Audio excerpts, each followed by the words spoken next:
Bienvenue sur Nour al-Iman, la chaîne qui illumine les cœurs par la lumière de l'islam. Le Coran ne cite que 25 prophètes parmi les 124 000 envoyés par Allah. Pourtant, derrière chaque nom se cache une histoire captivante. Des épreuves surhumaines, des miracles époustouflants, des nations perdues et des lieux qui existent encore aujourd'hui. Dans cette série passionnante, nous allons voyager à travers le temps et les continents pour découvrir qui étaient ces messagers, où ils ont prêché et où se trouvent ces terres sacrées de nos jours. Préparez-vous à être émerveillés. Avant de commencer, abonnez-vous à Nour al-Iman et activez la cloche pour ne rien rater. Et laissez un pouce bleu pour que cette lumière atteigne le plus grand nombre. Que la paix soit sur tous les prophètes. À tout de suite pour le premier chapitre. Chapitre 1. Adam, alayhi salam. Le premier homme, le premier prophète et le père de l'humanité. Assalamu alaykum wa rahmatullahi wa barakatuh, chers frères et sœurs de Nour al-Iman. Imaginez un instant, le commencement absolu de tout. Avant les montagnes, avant les océans, avant même le temps tel que nous le connaissons. Allah, le Tout-Puissant, décide de créer le premier être humain, le père de toute l'humanité. C'est l'histoire extraordinaire d'Adam, alayhi salam, le tout premier prophète envoyé par Allah. Que la paix et les bénédictions soient sur lui. Selon les récits authentiques tirés du Coran et des hadiths, Allah a ordonné la création d'Adam en recueillant des terres de couleurs différentes de la terre entière. Rouge, blanche, noir, jaune, symbolisant ainsi la diversité future de ses descendants.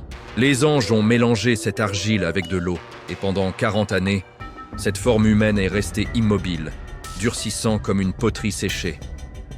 Iblis, le maudit, passait devant elle et frappait son corps, qui résonnait creux. Il se disait « Tu as été créé pour quelque chose d'insignifiant. » Puis, un vendredi, le 10e jour de Muharram, Allah a insufflé l'âme en Adam. À l'instant même, il éternua et prononça spontanément « Alhamdulillah » louange à Allah. Allah lui répondit « Yarhamukallah » qu'Allah te fasse miséricorde. C'était la première parole humaine. Allah lui enseigna alors les noms de toutes choses, une connaissance immense que même les anges ne possédaient pas. Pour le prouver, il demanda aux anges de nommer les objets, mais ils répondirent « Gloire à toi, nous ne savons que ce que tu nous as appris. » Puis Adam les nomma tous, démontrant sa supériorité. Allah ordonna alors aux anges de se prosterner devant Adam, en signe de respect. Tous obéirent, sauf Iblis, rongé par l'orgueil. « Je suis meilleur que lui, tu m'as créé de feu et lui d'argile. » Pour son arrogance, Iblis fut chassé du paradis et devint Shaitan, l'ennemi juré de l'humanité. Adam fut placé au paradis avec Hawa, Ève, alayha salam, créée par Allah pour lui tenir compagnie. Ils vivaient dans une félicité absolue, des jardins luxuriants, des rivières de lait, de miel et d'eau pure, des fruits à portée de main. Mais Allah les avertit, « N'approchez pas de cet arbre. » Shaitan, jaloux, les trompa en jurant par Allah qu'il était un conseiller sincère. Ils goûtèrent aux fruits interdits, et soudain, leur nudité leur apparut. Honteux, ils se couvrirent de feuilles. Allah les interpella, « Ne vous avais-je pas interdit cet arbre et averti de Shaitan ?» Adam et Hawa reconnurent immédiatement leur erreur et se repentirent sincèrement. « Ô notre Seigneur, nous avons été injustes envers nous-mêmes. Si tu ne nous pardonnes pas et ne nous fais pas miséricorde, nous serons du nombre des perdants. » Sourate Al-Araf, verset 23. Allah, le miséricordieux, accepta leur repentir, mais les fit descendre sur terre comme épreuve et leçon pour l'humanité. Séparés à leur descente, Adam atterrit en Inde, ou à la Mecque, et Hawa au Jeddah. Après des siècles de séparation et de repentir incessant, ils se retrouvèrent enfin sur la plaine d'Arafat, près de la Mecque. C'est là qu'ils se reconnurent et se réunirent, d'où le nom Arafat, de Ta'aruf, reconnaissance. Ensemble, ils construisirent la Kaaba primitive par ordre d'Allah, le premier lieu de culte sur terre, centre spirituel de l'humanité. Adam, alayhi salam, fut nommé Khalifa, représentant d'Allah sur terre. Il reçut un petit livre de 10 pages contenant les bases de la foi, de l'adoration et des lois divines. Il enseigna à ses enfants la croyance en l'unicité d'Allah, l'artisanat, l'agriculture, la couture. L'humanité se développa en ville et en civilisation naissante. Mais une tragédie immense marqua cette époque, la rivalité entre ses deux fils, Habil, Abel, et Kabil, Caïn. Qabil, jaloux parce que l'offrande de Habil fut acceptée et la sienne refusée, commit le premier meurtre de l'histoire en tuant son frère. Il erra ensuite, portant le poids de son crime, tandis qu'un corbeau lui montra comment enterrer le corps. L'humanité continua à travers les descendants des deux frères. Adam, alayhi salam, vécut environ 960 ans selon les narrations. À sa mort, les anges l'enterrèrent. Son tombeau est mentionné à Jérusalem, près du Saint-Sépulcre pour certains, à Mina ou à Arafat. Des hadiths rapportent qu'il mesurait entre 30 et 40 mètres de hauteur au paradis, mais sa taille diminua sur terre. Après lui, l'adoration pure persista chez certains descendants, mais peu à peu, l'égarement s'installa, ouvrant la porte à l'envoi de nouveaux prophètes. Quelle histoire fascinante, n'est-ce pas? Adam, alayhi salam, nous rappelle que nous sommes tous issus d'un même père, que le repentir sincère efface les fautes les plus graves, et que l'orgueil est la racine de tous les maux. Si cette histoire vous a touché et émerveillé, n'hésitez pas. Likez cette vidéo pour la faire connaître. Abonnez-vous à Nour al-Iman et activez la cloche pour ne rater aucun chapitre de cette série captivante. Partagez-la avec votre famille et vos amis afin que cette lumière divine illumine le plus de cœurs possible. Qu'Allah nous guide tous sur le droit chemin. À très bientôt pour le chapitre 2. Assalamu alaikum wa rahmatullahi wa barakatuh. Chapitre 2. Idriss alayhi salam, le prophète de la connaissance, élevé jusqu'aux cieux. Assalamu alaikum wa rahmatullahi wa barakatuh, chers frères et sœurs bien-aimés de Nour al-Iman. Après Adam, alayhi salam, l'humanité se multiplia, mais l'égarement commença à s'installer. Allah, dans sa sagesse infinie, envoya alors un prophète exceptionnel, connu pour son savoir immense et sa piété exemplaire, Idriss, alayhi salam. Que la paix et les bénédictions d'Allah soient sur lui. Idriss, alayhi salam, était le 5e descendant direct d'Adam. Certains savants le considèrent comme le grand-père de Noé, Nour alayhi salam. Allah lui accorda une place unique parmi les prophètes. Il le distingua par une science prodigieuse et une élévation spirituelle hors du commun. Avant lui, les gens se couvraient de peaux de bêtes ou de feuilles. Idriss fut le premier à enseigner l'art de coudre des vêtements décents permettant à l'humanité de vivre avec dignité. Il fut aussi le premier à écrire avec un kalam, à enseigner la lecture, l'écriture et les sciences, astronomie, mathématiques, médecine. Il observa les étoiles, calcula leurs mouvements et en tira des connaissances qui émerveillèrent les générations suivantes. C'est Os et pourquoi on elle appelle parfois le prophète des savants ou le maître des arts et des sciences. Allah lui révéla 30 suhuf, petites écritures, contenant des commandements divins, la sagesse et les lois de la vie pieuse. Il maîtrisait, selon les narrations, 72 langues différentes. Il migra ainsi de peuple en peuple, prêchant le tawhid, l'unicité d'Allah dans la langue de chaque nation, les appelant à abandonner l'idolâtrie et à adorer leur créateur unique. Né à Babylone, dans l'actuel Irak, il partit ensuite vers l'Égypte ancienne, où il vécut de longues années à inviter les gens à la vérité. Il fonda des villes, enseigna l'urbanisme et encouragea la construction harmonieuse. Le Coran le décrit comme un homme d'une patience exemplaire, sincère et juste, et évoque dans le livre Idriss. Il était un homme sincère, un prophète. Et nous l'élevâmes à un haut rang. Sourate Maryam, versets 56-57. Ce haut rang fascine les savants depuis des siècles. La majorité des exégètes, comme Ibn Kathir et At-Tabari, affirment qu'Idriss, alayhi salam, fut élevé vivant jusqu'aux cieux, sans passer par la mort. Certains hadiths précisent qu'il se trouve au 4e ciel, où l'ange de la mort n'a pas pouvoir sur lui. D'autres narrations racontent que le prophète Muhammad, sallallahu alayhi wa sallam, lors de son voyage nocturne, Al-Isra ou Al-Miraj, rencontra Idriss au 4e ciel et le salua. Idriss lui répondit « Bienvenue aux frères prophètes et aux nobles serviteurs ». Imaginez la scène, un homme qui, par sa dévotion totale, son savoir et sa piété, mérite d'être soustrait à la mort terrestre et élevé auprès d'Allah. Quelle récompense extraordinaire pour celui qui a consacré sa vie à transmettre la lumière de la connaissance et de la foi. Idriss, alayhi salam, nous laisse un message puissant. La science véritable est celle qui rapproche d'Allah. Chercher le savoir est une adoration, à condition qu'il soit accompagné de sincérité et d'humilité. Il nous montre aussi que les plus grands savants sont ceux qui utilisent leur intelligence pour guider les cœurs vers le Créateur. Aujourd'hui, quand nous étudions les étoiles, écrivons un livre ou cousons un vêtement, nous marchons, sans le savoir, sur les traces d'Idriss, alayhi salam.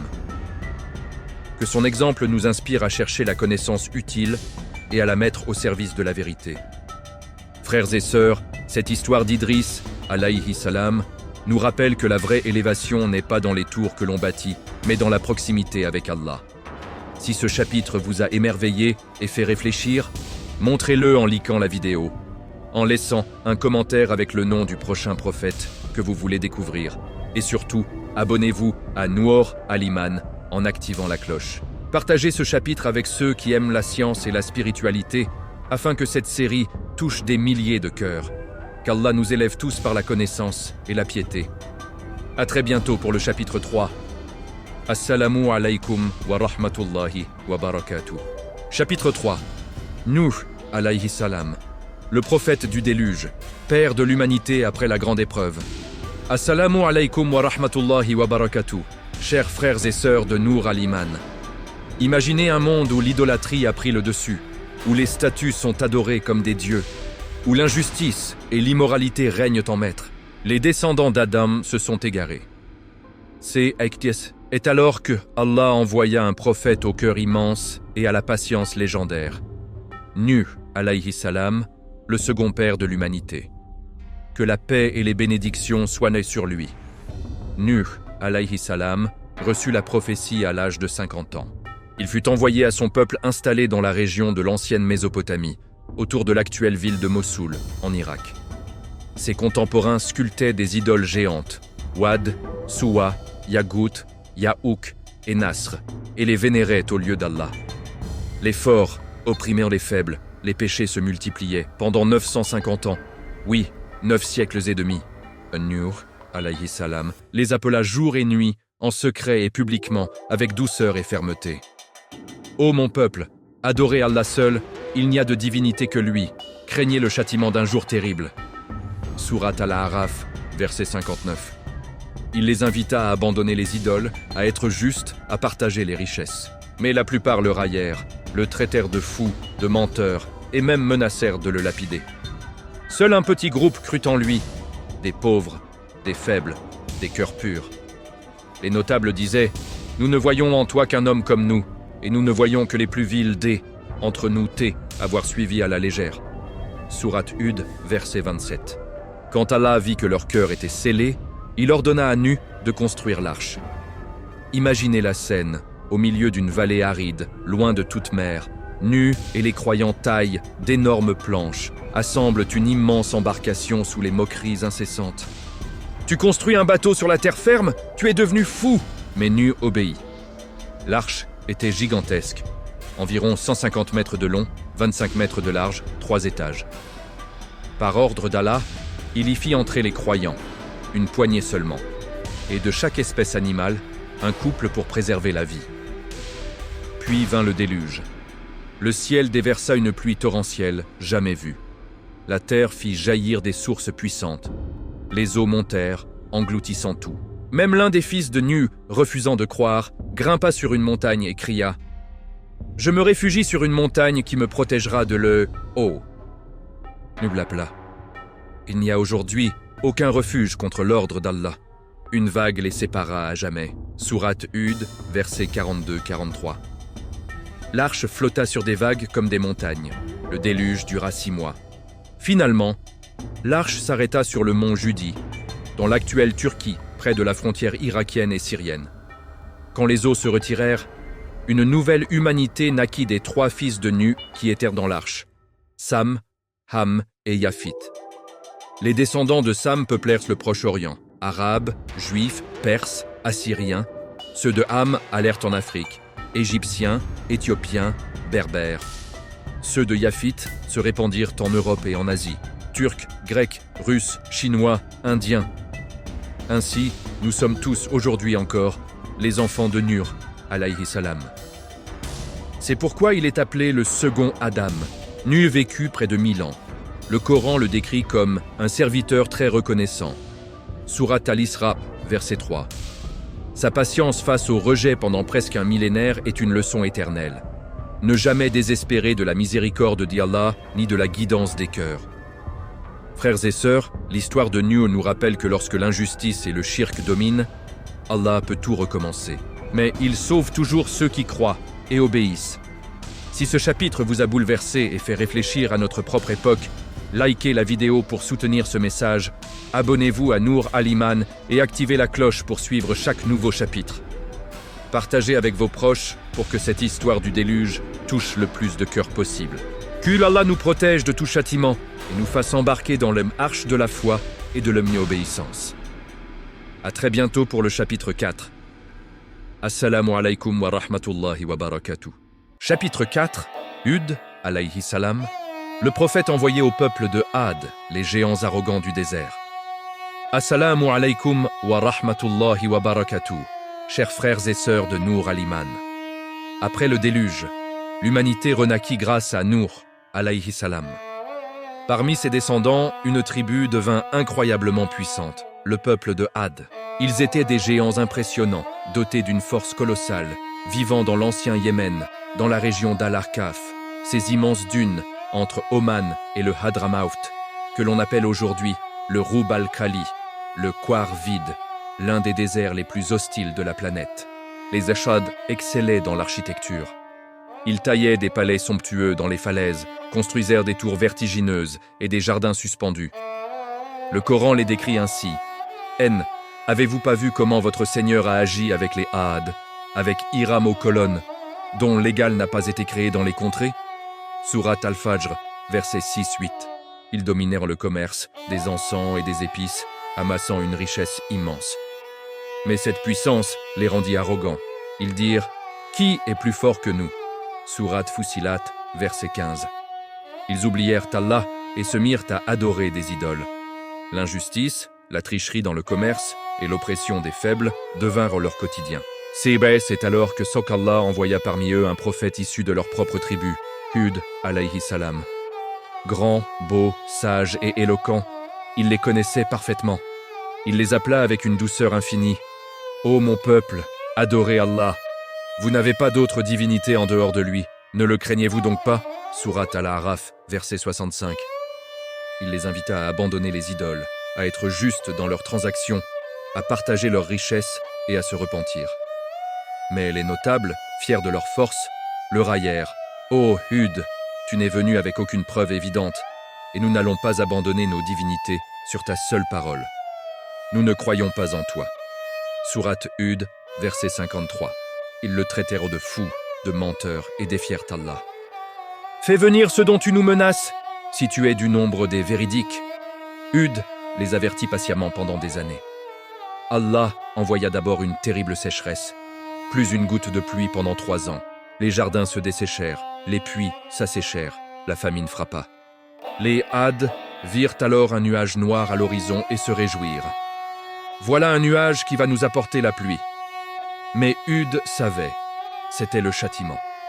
Ce nuage libéra un vent hurlant, glacial et destructeur, qui dura 7 nuits et 8 jours consécutifs. Le Coran le décrit comme un vent rugissant dans un jour de malheur continu. Surat Al-Haqqa, verset 7. Ce vent soulevait les hommes comme des troncs de palmiers arrachés, fracassait les palais, enterrant sous le sable une civilisation entière. Les corps des Had furent retrouvés noirs et rigides, comme s'ils étaient des colonnes creuses. Seul Hud, alayhi salam, et le petit groupe de croyants qui l'avaient suivi furent sauvés. Après le cataclysme, Hud s'installa à la Mecque, où il passa le reste de sa vie, et y fut enterré selon certaines narrations. Frères et sœurs, l'histoire de Hud nous glace le sang et nous interpelle. La force physique, la technologie avancée et la richesse ne protègent pas de la colère, dès Allah, quand elle, arrogance, et elle, injustice, domine. Aujourd'hui encore, dans les sables du Roub al-Khali, les archéologues découvrent parfois des traces de cités englouties qui rappellent la grandeur perdue des Had. Que cette histoire nous pousse à l'humilité, à la reconnaissance envers Allah et à la justice envers les créatures. Si ce chapitre vous a fait frissonner et réfléchir profondément. Likez la vidéo sans hésiter. Abonnez-vous à Nour Al-Iman et activez la cloche pour ne manquer aucun épisode de cette série extraordinaire. Partagez-la avec vos proches pour que ce rappel atteigne le maximum de cœurs. Qu'Allah nous préserve de l'arrogance et nous accorde sa miséricorde. À très bientôt pour le chapitre 5. Assalamu alaikum wa rahmatullahi wa barakatuh. Chapitre 5. Salih, alayhi salam, le prophète de la chamelle miraculeuse et du peuple des tailleurs de montagne. Assalamu alaikum wa rahmatullahi wa barakatuh, chers frères et sœurs de Nour Al-Iman.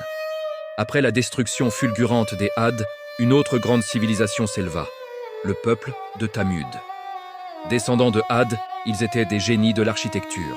Ils taillaient des palais entiers dans les falaises roses, creusaient des maisons luxueuses au cœur des montagnes, avec des colonnes sculptées, des portes immenses et des jardins suspendus. Leur région, appelée aujourd'hui Al-Hijr ou Madain Salih, se trouve au nord-ouest de l'Arabie saoudite, près de l'oasis d'Al-Oula. Ces vestiges grandioses, classés au patrimoine mondial, témoignent encore aujourd'hui de leur génie technique. Mais cette maîtrise les rendit orgueilleux. Ils adorèrent des idoles, opprimèrent les faibles et oublièrent totalement leur créateur. Allah envoya parmi eux un prophète issu de leur propre tribu, un homme noble, sage et éloquent, Salih, alayhi salam. Que la paix et les bénédictions soient sur lui. Il les appela pendant des années avec une douceur infinie. Ô mon peuple, adorez Allah. Vous n'avez pas d'autre divinité que lui. Il vous a créé de la terre et vous y a établi. Demandez-lui donc pardon, puis repentez-vous à lui. Sourate Hud, verset 61. Mais les notables, fiers de leur palais, le méprisèrent. Ô Salih, tu étais parmi nous celui en qui nous avions de grands espoirs avant cela. Nous interdis-tu d'adorer ce qu'adoraient nos ancêtres? Sourate Hud, verset 62. Ils exigèrent une preuve irréfutable. Si tu es vraiment prophète, fais sortir pour nous une chamelle d'un rocher, grosse et enceinte de 10 mois. Salih accepta le défi et pria Allah. Devant toute la tribu réunie, un énorme rocher trembla, se fendit avec un bruit assourdissant, et en sortit une chamelle géante, magnifique, enceinte, exactement comme ils l'avaient décrite. Ce fut un miracle éclatant. Son lait était si abondant que bien qu'il suffisait à désaltérer tout le peuple et leurs troupeaux en un seul trait. Allah ordonna « Laissez-la paître sur la terre d'Allah et ne lui faites aucun mal, sinon un châtiment douloureux vous saisira. » Sourate Al-Araf, verset 73. Mais les chefs orgueilleux virent en cette chamelle une menace. Si elle restait, l'influence de Salih grandirait et leur pouvoir diminuerait. Ils complotèrent en secret. 9 hommes, menés par 2 des plus riches, égorgèrent la chamelle pendant la nuit et tuèrent même son petit. Ce haine était pas seulement tuer un animal, c'est était défier ouvertement le signe d'. Allah. Salih les avertit. Jouissez encore dans vos demeures pendant 3 jours. C'est une promesse qui ne sera pas démentie. Sourate Hud, verset 65. Le premier jour, leurs visages devinrent jaunes. Le deuxième, rouge. Le troisième, noir. Salih et les quelques croyants quittèrent la vallée. Au matin du 4e jour, un cri terrifiant venant du ciel et de la terre, accompagné d'un tremblement de terre violent, anéantit Thamud en un instant. On les trouva morts, prosternés dans leur maison, comme s'ils n'avaient jamais existé. Le Coran répète leur histoire dans 7 sourates différentes pour nous avertir. Quand un peuple défie ouvertement les signes clairs de Allah par arrogance, le châtiment est implacable. Frères et sœurs, les palais de Madain Salih sont toujours là, vides et silencieux, comme un rappel muet. La technologie la plus avancée ne protège pas de la colère divine quand on oublie le Créateur. Que cette histoire nous pousse à l'humilité, à la gratitude et à la préservation des signes d'Allah. Si ce chapitre vous a fait frissonner et réfléchir à la grandeur perdue de Thamud, likez cette vidéo pour diffuser ce puissant rappel, abonnez-vous à Nour Al-Iman et activez la cloche pour ne rater aucun chapitre de cette série captivante. Partagez-la avec vos proches pour que cette leçon atteigne le plus de cœurs possible. Qu'Allah nous préserve de l'orgueil et nous fasse mourir en croyants sincères. À très bientôt pour le chapitre 6. Assalamu alaikum wa rahmatullahi wa barakatuh. Chapitre 6. Ibrahim, alayhi salam. Le père des prophètes, l'ami intime d'Allah et le bâtisseur de la Kaaba. Assalamu alaykum wa rahmatullahi wa barakatuh.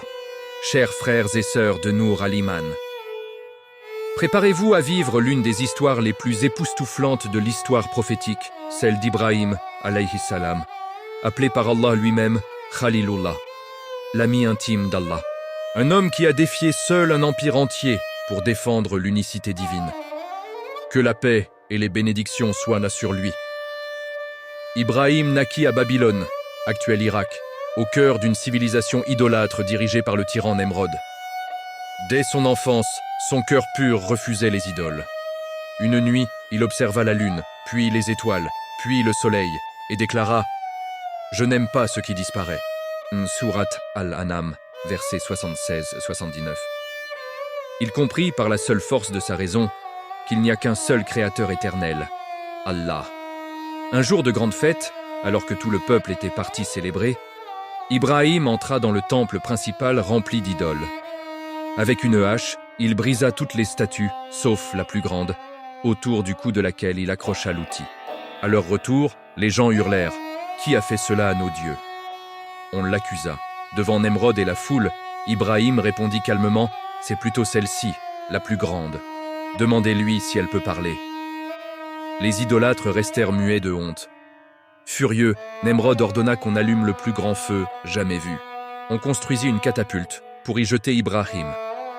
Mais au moment où il fut projeté dans les flammes, Allah ordonna « Ô feu, sois fraîcheur et salut pour Ibrahim. » Sourate Al-Anbiya, verset 69. Le feu devint un jardin de roses. Tout le monde vit le miracle, mais seuls quelques-uns crurent.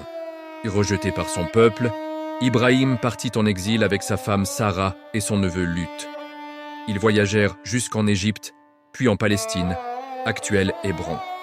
En Égypte, le pharaon tenta de s'emparer de Sarah, mais Allah la protégea par un miracle. Plus tard, Ibrahim épousa Hajar, une servante égyptienne offerte par le pharaon. Comme Sarah restait stérile, Allah promit à Ibrahim une descendance immense comme les étoiles. À un âge avancé, l'ange Jibril annonça à Ibrahim la naissance d'Ismaïl de Hajar, puis d'Ishaq de Sarah. Ismaïl devint l'ancêtre des Arabes et du prophète Mohammed, sallallahu alayhi wa sallam, tandis qu'Ishaq devint l'ancêtre des prophètes de Bani Israël. Ainsi, Arabes et Juifs sont frères par le sang d'Ibrahim, même si l'histoire a souvent semé la discorde entre eux. Par ordre d'Allah, Ibrahim emmena Hajar et le bébé Ismaïl dans une vallée déserte, la Mecque. Il les laissa avec peu d'eau et de dattes, puis s'éloigna. Hajar courut désespérément 7 fois entre Safa et Marwa à la recherche d'eau. Au moment où l'enfant frappa le sol de son talon, jaillit la source de Zamzam, qui coule encore aujourd'hui. C'est le rite du saï que nous accomplissons pendant le Hajj. Plus tard, Ibrahim revint et avec son fils Ismaïl adolescent, reconstruisit la Kaaba par ordre divin. Et lorsque Ibrahim et Isma, ils élevèrent les assises de la maison, et dans la sourate Al-Baqarah, verset 127, ils prièrent « Ô notre Seigneur, accepte de nous !» Cette maison devint le centre spirituel de l'humanité.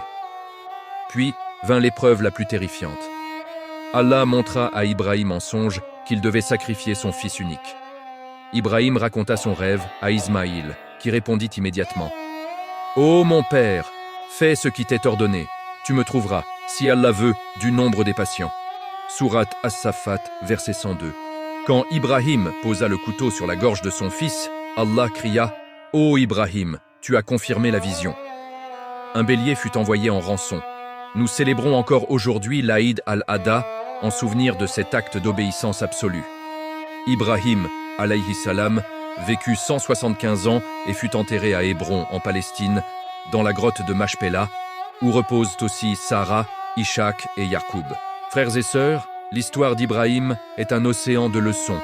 Le courage de défendre la vérité seul contre tous, la confiance totale en Allah face au feu et au couteau, l'obéissance parfaite même dans l'impossible. Il est le modèle du croyant qui préfère Allah à tout. Si ce chapitre vous a fait vibrer le cœur et renforcer votre foi, likez cette vidéo pour qu'elle touche des milliers d'âmes. Abonnez-vous à Nour al-Iman et activez la cloche pour ne rater aucun chapitre. Partagez avec vos proches ce magnifique rappel. Qu'Allah fasse de nous les vrais héritiers spirituels d'Ibrahim, alayhi salam. À très bientôt pour le chapitre 7. Assalamu alaykum wa rahmatullahi wa barakatuh. Chapitre 7. Lu, alayhi salam. Le prophète face à la corruption la plus extrême de l'histoire. Assalamu alaykum wa rahmatullahi wa barakatuh. Chers frères et sœurs de Nour al-Iman. Accrochez-vous, car nous abordons aujourd'hui l'une des histoires les plus glaçantes du Coran. Celle de Lut, alayhi salam, neveu d'Ibrahim et prophète envoyé à un peuple qui a inventé le péché le plus abominable jamais vu sur terre. Que la paix et les bénédictions soient sur lui. Après avoir migré avec Ibrahim de Babylone vers la région du Cham, Syrie, Palestine, Jordanie, Lut fut chargé par Allah d'une mission terrifiante. Appeler à la vérité les habitants des 5 cités luxuriantes autour de la mer Morte, Sodome, Gomorrhe et 3 autres villes. Cette région, aujourd'hui appelée la vallée du Siddim, était un paradis terrestre, jardins verdoyants, eaux abondantes, commerce florissant. Mais derrière cette apparence bénie se cachait une corruption morale inimaginable. Le peuple de Lut ne se contentait pas d'adorer des idoles. Ils avaient institutionnalisé un vice que personne avant eux n'avait pratiqué, les relations entre hommes. Pire encore, ce n'était pas un péché privé, ils l'imposaient par la force. Ils tendèrent des embuscades aux voyageurs sur les routes, les capturaient, les violaient en groupe dans leurs assemblées publiques, riant et se vantant de leurs actes. Le Coran décrit leur horreur. Vous commettez l'abomination avec les hommes au lieu des femmes, vous êtes vraiment un peuple ignorant. Sourate Al-A'raf, verset 81. Et plus loin, vous abordez les hommes avec désir, vous coupez la route et vous commettez le blâmable dans vos réunions. Sourate Al-Ankabut, verset 29. Lui, alayhi salam, les appela pendant des années avec une patience infinie. Craignez Allah et ne me déshonorez pas auprès de mes hôtes. Il leur proposait même ses propres filles en mariage légitime pour les détourner de leur vice. Mais ils répondaient avec arrogance, expulse Lut et sa famille de votre cité. Ils veulent être purs. Un jour, 3 anges magnifiques se présentèrent sous forme de jeunes hommes d'une beauté éblouissante chez Lut. À peine installés, la nouvelle se répandit. Toute la ville, hommes jeunes et vieux, encercla la maison en criant « Fais-les sortir vers nous, afin que nous abusions d'eux. » Lut, terrifié, barricada la porte et supplia « Ô mon peuple, voici mes filles, elles sont plus pures pour vous. » Mais ils hurlèrent « Tu sais bien que nous n'avons pas de droit sur tes filles. » Les anges révélèrent alors leur identité à Lut. « Nous sommes les envoyés de ton Seigneur. Ils ne pourront jamais t'atteindre. » Ils lui ordonnèrent « Pars avec ta famille au milieu de la nuit, sauf ta femme qui regardera en arrière. » Au lever du jour, alors que Lut et les croyants, très peu nombreux, fuyaient, Allah déchaîna le châtiment. Un cri terrifiant déchira le ciel, la terre trembla violemment, et les cités furent retournées de fond en comble. Une pluie de pierres brûlantes, marquées au nom de chaque coupable, s'abattit. La région fertile devint la mer Morte, l'endroit le plus bas de la terre, dont les eaux sont si salées que rien n'y vit. Aujourd'hui encore, on y trouve des formations de sel en forme de colonnes et des blocs de soufre pur qui témoignent du feu divin. Le Coran insiste. Ils ne furent pas détruits uniquement pour leurs actes entre hommes, mais parce qu'ils avaient fait de ce vice un système organisé d'oppression, de violence et de terreur publique. Frères et sœurs, l'histoire de Lut est un avertissement solennel. Quand une société normalise le mal, le rend public et l'impose par la force, le châtiment divin peut être total et irréversible. Mais elle montre aussi la miséricorde. Allah sauve toujours les croyants sincères, même s'ils sont peu nombreux. Que cette histoire nous pousse à protéger notre pureté, à défendre la vérité avec courage et à supplier Allah de préserver nos sociétés de toute corruption morale. Si ce chapitre vous a secoué et renforcé dans votre foi, likez immédiatement cette vidéo pour diffuser ce rappel crucial, abonnez-vous à Nour al-Iman et activez la cloche pour suivre chaque chapitre sans faute. Partagez-la largement afin que ce message atteigne ceux qui en ont le plus besoin. Qu'Allah nous purifie et nous protège de tout péché. À très bientôt pour le chapitre 8. Assalamu alaykum wa rahmatullahi wa barakatuh. Chapitre 8.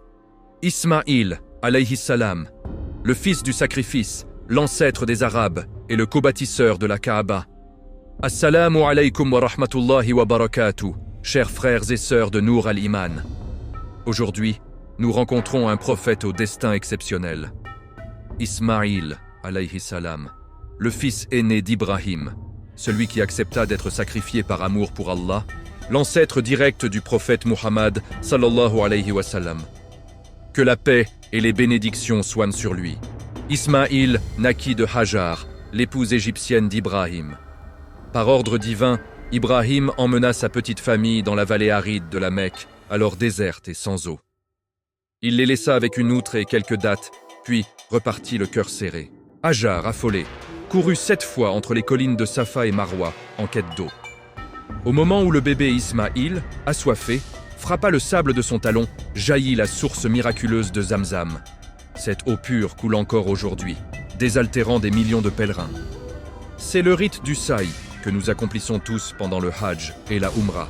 La tribu des Jurhum, nomades arabes, s'installa près de cette source bénie. Ismaïl grandit parmi eux, apprit l'arabe pur, qu'il contribua à établir et à enrichir selon les narrations, et devint un jeune homme d'une beauté, d'une force et d'une noblesse incomparables. Excellent archer et cavalier, il était connu pour sa droiture et sa générosité. Allah le choisit comme prophète et l'envoya à la tribu des Jurhum et aux habitants de la Mecque. Il les appela à l'adoration exclusive d'Allah, leur enseigna la prière, le jeûne, la zakat et les règles de pureté. Parmi ces miracles, faire pousser des fruits sur des arbres épineux, faire donner du lait abondant à des brebis maigres et guérir les malades par sa prière. Mais le moment le plus sublime de sa vie fut l'épreuve du sacrifice. Adolescent, il vit en songe avec son père que celui-ci devait l'immoler. Sans hésiter, il répondit « Ô mon père, fais ce qui t'est ordonné.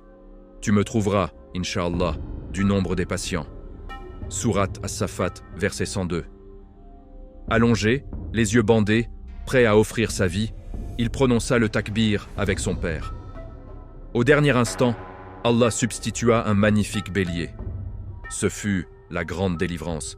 Nous revivons cet acte d'obéissance totale chaque Aïd al-Adha en égorgeant un animal. Plus tard, adulte, Ismaïl rejoignit Ibrahim pour reconstruire la Kaaba, la maison sacrée fondée par Adam mais détruite par le déluge. Père et fils élevèrent dans les murs pierre par pierre, invoquant « Ô notre Seigneur, accepte de nous. Tu es certes celui qui entend et sait tout. » Sourate Al-Baqarah, verset 127. Ils instaurèrent les rites du Hajj, circumambulation, course entre Safa et Marwa, station à Arafat, rite que nous accomplissons encore fidèlement. Ismaïl, alayhi salam, vécut à la Mecque jusqu'à sa mort.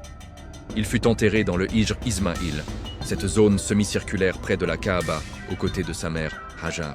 Sa descendance donna les Arabes Adnaniens, dont la tribu de Quraysh, et enfin le sceau des prophètes, Muhammad, sallallahu alayhi wa sallam.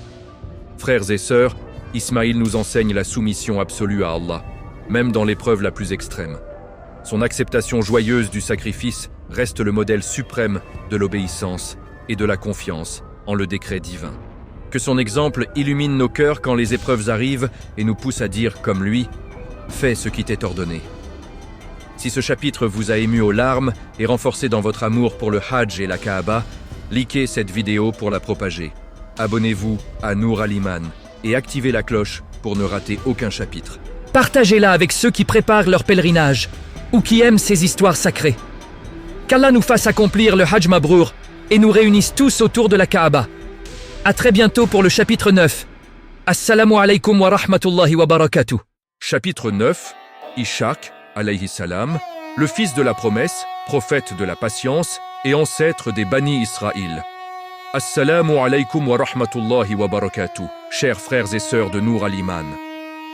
Après Ismaïl, place à son frère cadet, le fils tant attendu, Ishaq, alayhi salam, né d'un miracle divin alors que ses parents étaient âgés et que Sarah était stérile depuis toujours. Allah annonça sa venue à Ibrahim par ces mots. Nous lui annonçons un garçon doué de sagesse. Sourate As-Safat, verset 101. Quand les anges vinrent à confirmer la nouvelle, Sarah rit d'incrédulité tant la joie était immense. Ishaq signifie d'ailleurs « il rira » en hébreu. Que la paix et les bénédictions soient sur lui. Ishaq grandit dans la maison d'Ibrahim en Palestine, à Hébron, imprégné de la foi pure en l'unicité d'Allah.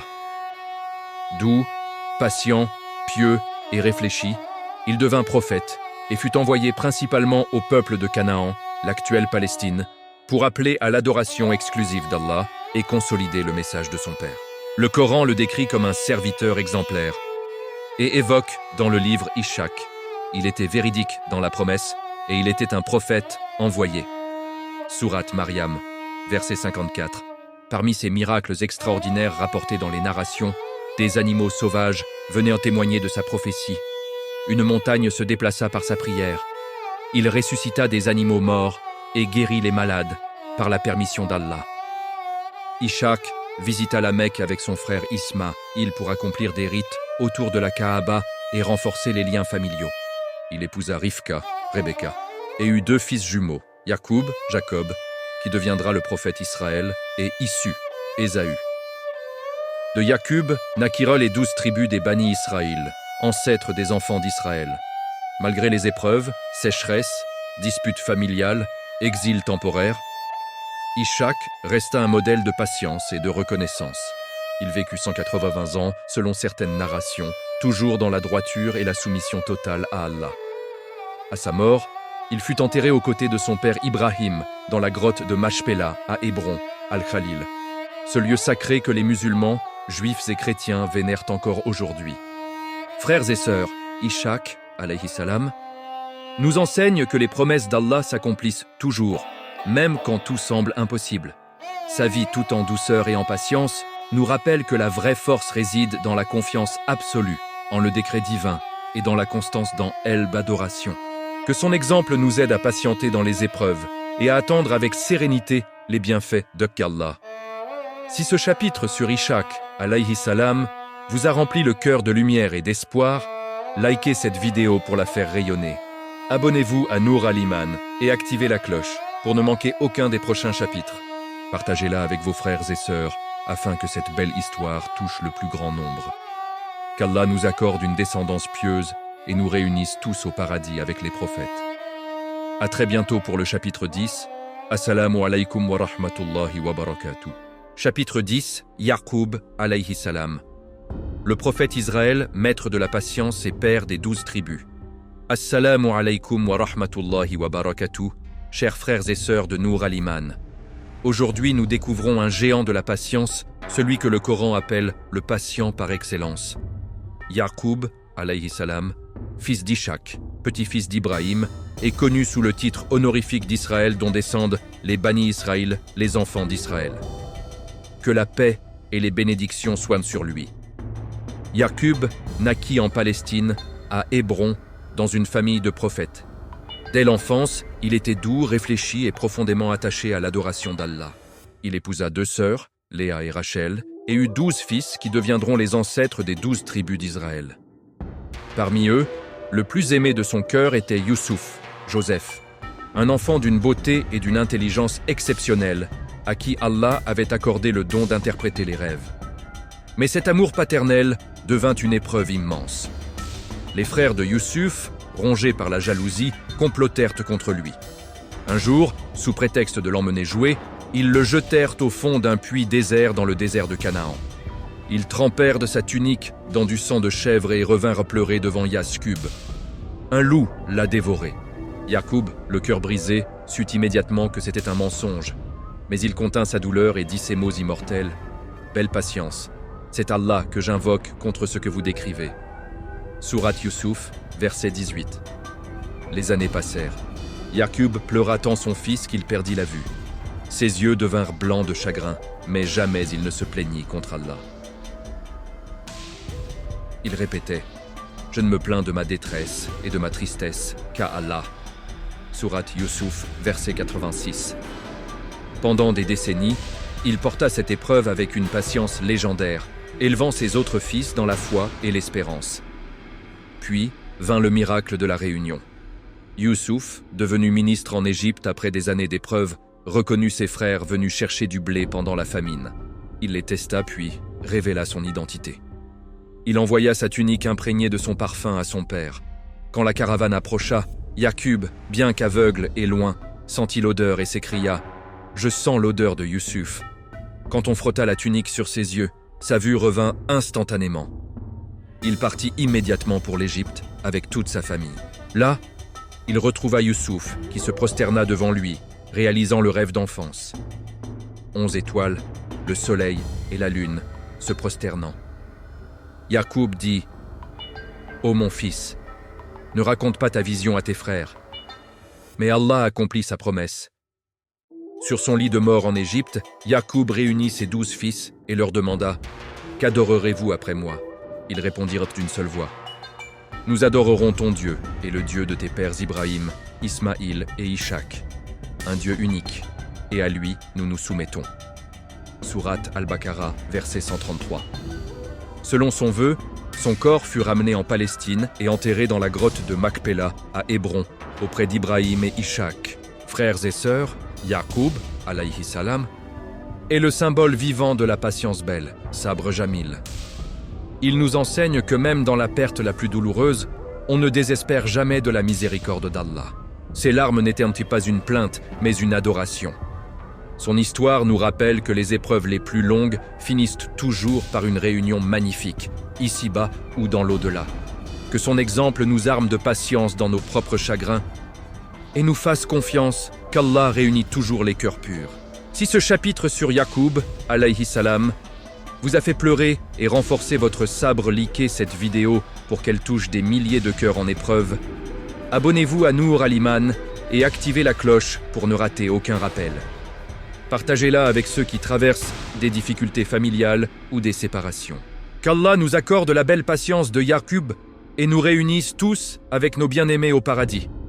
À très bientôt pour le prochain chapitre. Assalamu alaykum wa rahmatullahi wa barakatuh. Chapitre 11. Youssouf, alayhi salam. Le plus beau des hommes, maître du pardon et interprète des rêves. Assalamu alaykum wa rahmatullahi wa barakatuh. Chers frères et sœurs de Nour Al-Iman. Préparez-vous à plonger dans l'une des plus belles et des plus émouvantes histoires du Coran. Celle de Youssouf, alayhi salam. Le fils bien-aimé de Yacoub, dont la vie fut un enchaînement de miracles, d'épreuves et de triomphes divins. Le Coran lui consacre une entière sourate, la meilleure des histoires, sourate Youssouf, verset 3.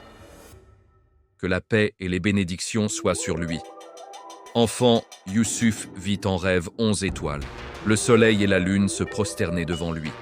Il le raconta à son père qui lui dit « Ô mon fils, ne le raconte pas à tes frères, de peur qu'ils ne complotent contre toi. » Sourate Youssouf, verset 5. Mais la jalousie était déjà là. Ses frères, excédés par l'amour que Yacoub lui portait, décidèrent de s'en débarrasser. Un jour, ils l'emmenèrent jouer et le jetèrent au fond d'un puits sombre dans le désert de Canaan. Ils tachèrent sa tunique de sang faux et revinrent à pleurer. « Un loup l'a dévoré !» Yacoub, le cœur déchiré, répondit « Belle patience !» Une caravane passa. On descendit un seau pour puiser de l'eau et on remonta Youssouf. Vendu comme esclave en Égypte, il fut acheté par Al-Aziz, le grand ministre du pharaon, qui l'éleva comme un fils. Youssouf grandit et devint l'homme le plus beau que la terre ait porté. Une beauté qui faisait tourner les têtes et oublier ce qu'on tenait dans les mains. Les femmes de la cour, invitées par l'épouse d'Al-Aziz, coupèrent leurs doigts avec les couteaux en le voyant et s'écrièrent « À Allah nous appartenons. Ce n'est pas un être humain, c'est un ange noble. » Sourate Youssouf, verset 31. Mais la femme d'Al-Aziz, Zulaïka, tenta de le séduire. Youssouf refusa avec force. « Je cherche refuge auprès d'Allah. » Il courut vers la porte. Elle le poursuivit, déchira sa tunique par derrière. Son mari les surprit. Pour prouver son innocence, Youssouf dit « Si ma tunique est déchirée par devant, elle dit vrai. Si par derrière, elle ment. » La tunique était déchirée par derrière. Pourtant, pour éviter le scandale, on l'envoya en prison. En prison, Youssouf continua à prêcher le tawhid. 2 prisonniers firent des rêves qu'il interpréta avec justesse. L'un serait sauvé et servirait le roi, l'autre crucifié. Des années plus tard, le pharaon rêva de 7 vaches grasses dévorées par 7 maigres, et 7 épis verts suivis de 7 secs. Personne ne put l'expliquer. Le serviteur sauvé se souvint de Youssouf. Celui-ci interpréta 7 années d'abondance suivies de 7 années de famine terrible. Le roi le fit sortir de prison et le nomma ministre des Finances de l'Égypte entière, à peine âgé de 30 ans. Pendant la famine, ses frères vinrent d'Égypte chercher du blé. Youssouf les reconnut, mais pas eux. Il les testa avec sagesse, retint Binyamin comme voleur d'une coupe qu'il avait cachée lui-même, puis révéla enfin son identité. « Je suis Youssouf !» Ils tombèrent à genoux, terrifiés. Mais Youssouf prononça les mots les plus beaux du pardon. « Pas de reproche sur vous aujourd'hui. Qu'Allah vous pardonne, il est le plus miséricordieux des miséricordieux. » Sourate Youssouf, verset 92. Il envoya sa tunique à son père aveugle de chagrin. Quand on la posa sur les yeux de Yarkub, il recouvra la vue instantanément. Toute la famille émigra en Égypte et se prosterna devant Youssouf, réalisant le rêve d'enfance. Youssouf régna avec justice jusqu'à sa mort. Sur son lit de mort, il pria « Ô mon Seigneur, tu m'as donné du pouvoir et m'as enseigné l'interprétation des rêves. Créateur des cieux et de la terre, tu es mon protecteur ici-bas et dans l'au-delà. Fais-moi mourir musulman et joins-moi aux vertueux. » Sourate Youssouf, verset 101. Il fut enterré en Égypte, puis, selon certaines narrations, son corps fut transféré près de Jérusalem. Frères et sœurs, Youssouf, alayhi salam, est le modèle de la chasteté, de la patience dans l'épreuve, du pardon total et de l'élévation après l'humiliation. Son histoire nous enseigne que les plans d'Allah sont toujours les meilleurs, même quand tout semble perdu. Si ce chapitre vous a fait vibrer, pleurer et renforcer votre foi, likez cette vidéo pour qu'elle touche des millions de cœurs. Abonnez-vous à Nour Al-Iman et activez la cloche pour ne rater aucun des prochains chapitres. Partagez-la avec ceux qui traversent des épreuves ou des injustices. Qu'Allah nous accorde la beauté intérieure de Youssouf et son immense pardon. À très bientôt pour le chapitre 12. Assalamu alaykum wa rahmatullahi wa barakatuh. Chapitre 12. Ayoub, alayhi salam. Le prophète de la patience infinie face à la maladie et à la perte. Assalamu alaykum wa rahmatullahi wa barakatuh. Chers frères et sœurs de Nour Al-Iman.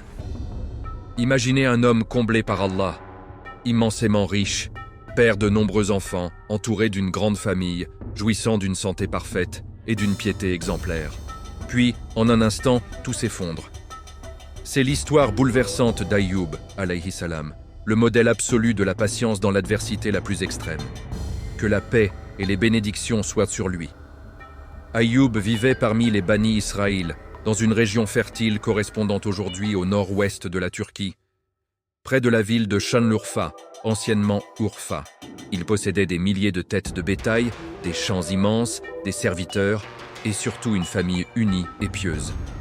Le Coran le décrit comme un serviteur reconnaissant, repentant, toujours tourné vers Allah.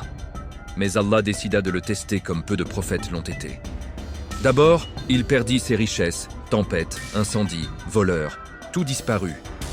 Ensuite, ses enfants moururent dans une catastrophe. Enfin, la pire épreuve, une maladie terrible envahit son corps. Des plaies purulentes couvriraient sa peau de la tête aux pieds, dégageant une odeur insupportable. Les gens l'abandonnèrent, le considérant maudit. On l'isola hors de la ville.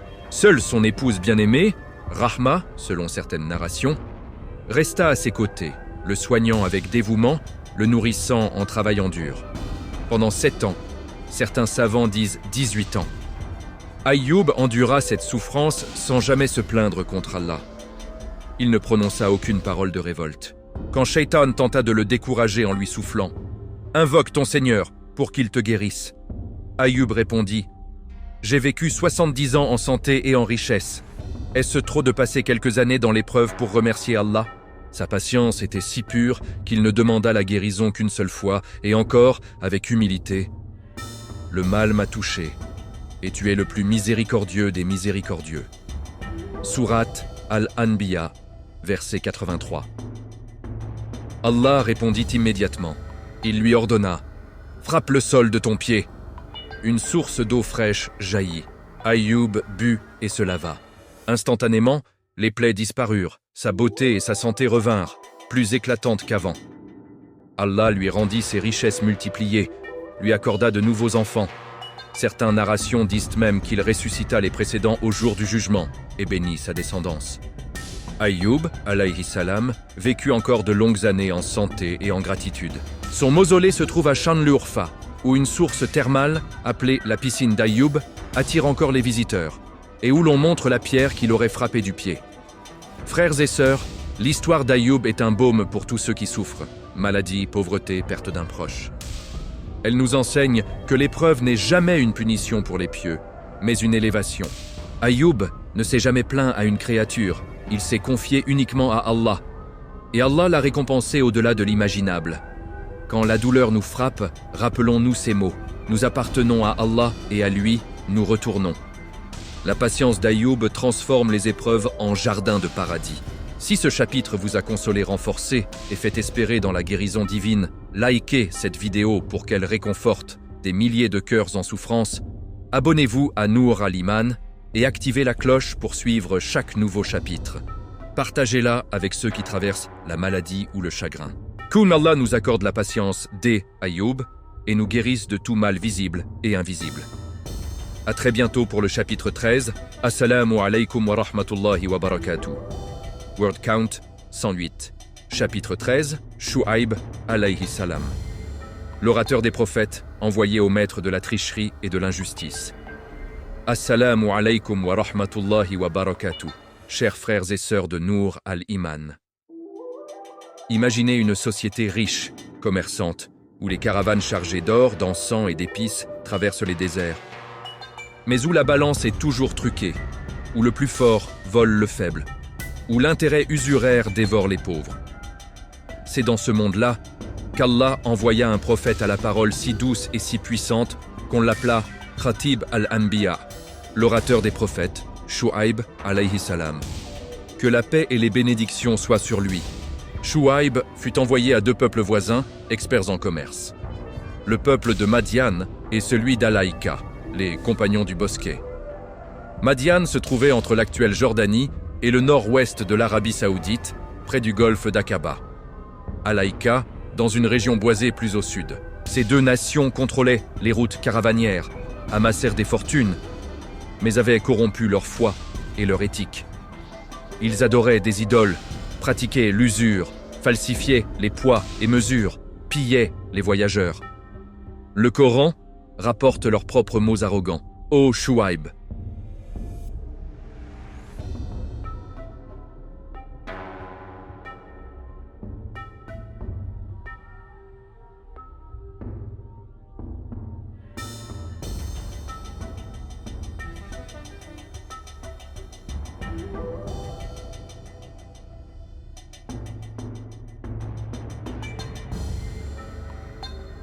Je vous vois dans l'aisance, mais je crains pour vous le châtiment d'un jour qui enveloppera tout. Ô mon peuple, donnez la pleine mesure et le plein poids en toute équité, et ne frustrez pas les gens de leurs biens, et ne semez pas la corruption sur la terre. Sourate Hud, versets 84-85. Il les avertit des conséquences, leur rappela les nations détruites avant eux, Ad, Tamud. Mais ils se moquèrent. Tes paroles nous importent peu, nous te voyons faible parmi nous, et sans ta tribu, nous t'aurions lapidé. Allah leur accorda un dernier délai. Shu'aib leur dit, le châtiment viendra dans 3 jours. Les notables rirent. Le premier jour, une chaleur étouffante les frappa. Le deuxième, un nuage noir apparut à l'horizon. Le troisième, pensant trouver de l'ombre fraîche, ils se rassemblèrent sous ce nuage, mais ce fut un cri terrifiant et un tremblement de terre violent qui les saisirent. Le matin, on les trouva morts dans leur maison, face contre terre, comme s'ils s'étaient prosternés une dernière fois.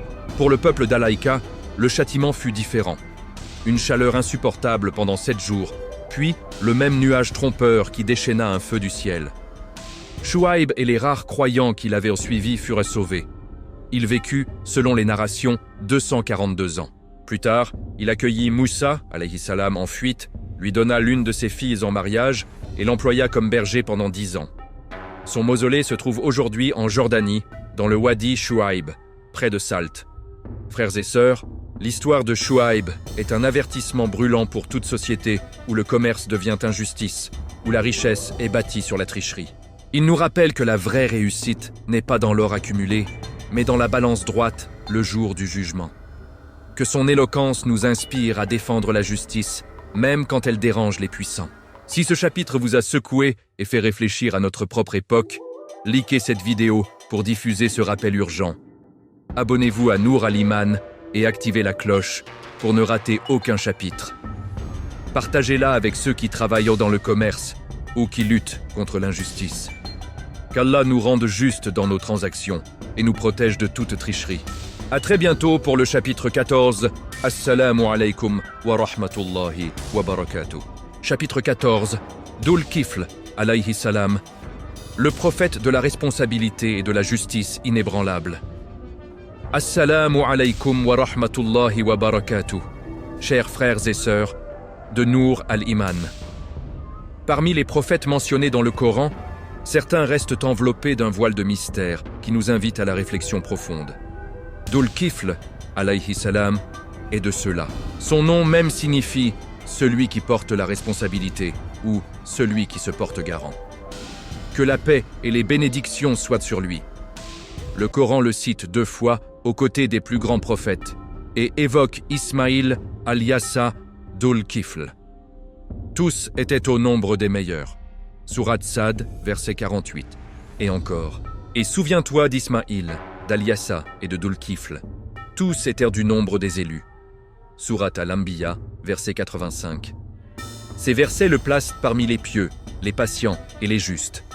Les savants classiques, Ibn Kathir, At-Tabari, Al-Qurtubi, divergent sur son identité, mais la plupart penchent pour l'opinion qu'il fut un prophète envoyé au Bani Israël, dans la région du Cham, Syrie, Palestine, Liban actuel, peu après Al-Yassa, Élysée.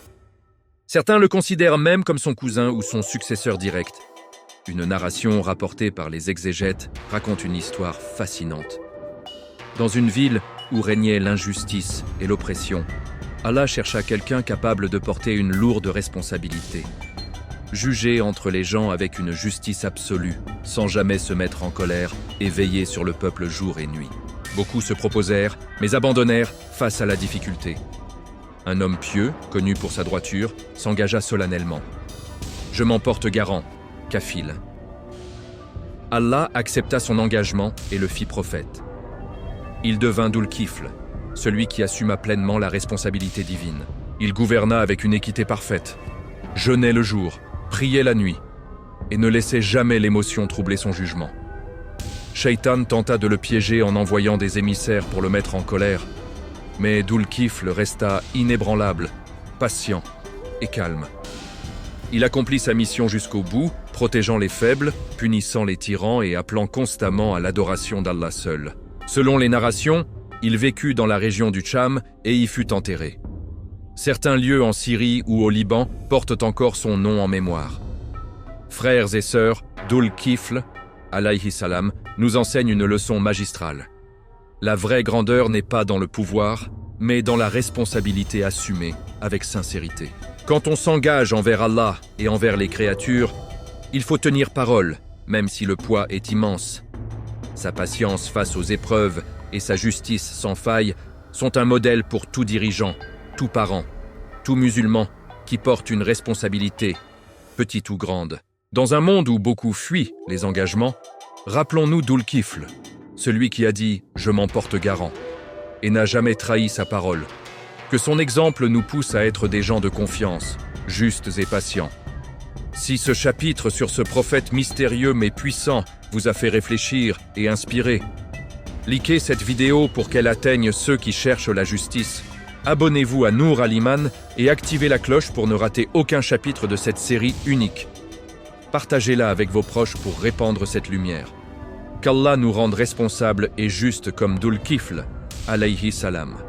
À très bientôt pour le chapitre 15. Assalamu alaikum wa rahmatullahi wa barakatuh. Chapitre 15. Moussa, alayhi salam. Le plus grand des Ulou al-Azm, libérateur des opprimés et receveur de la Torah.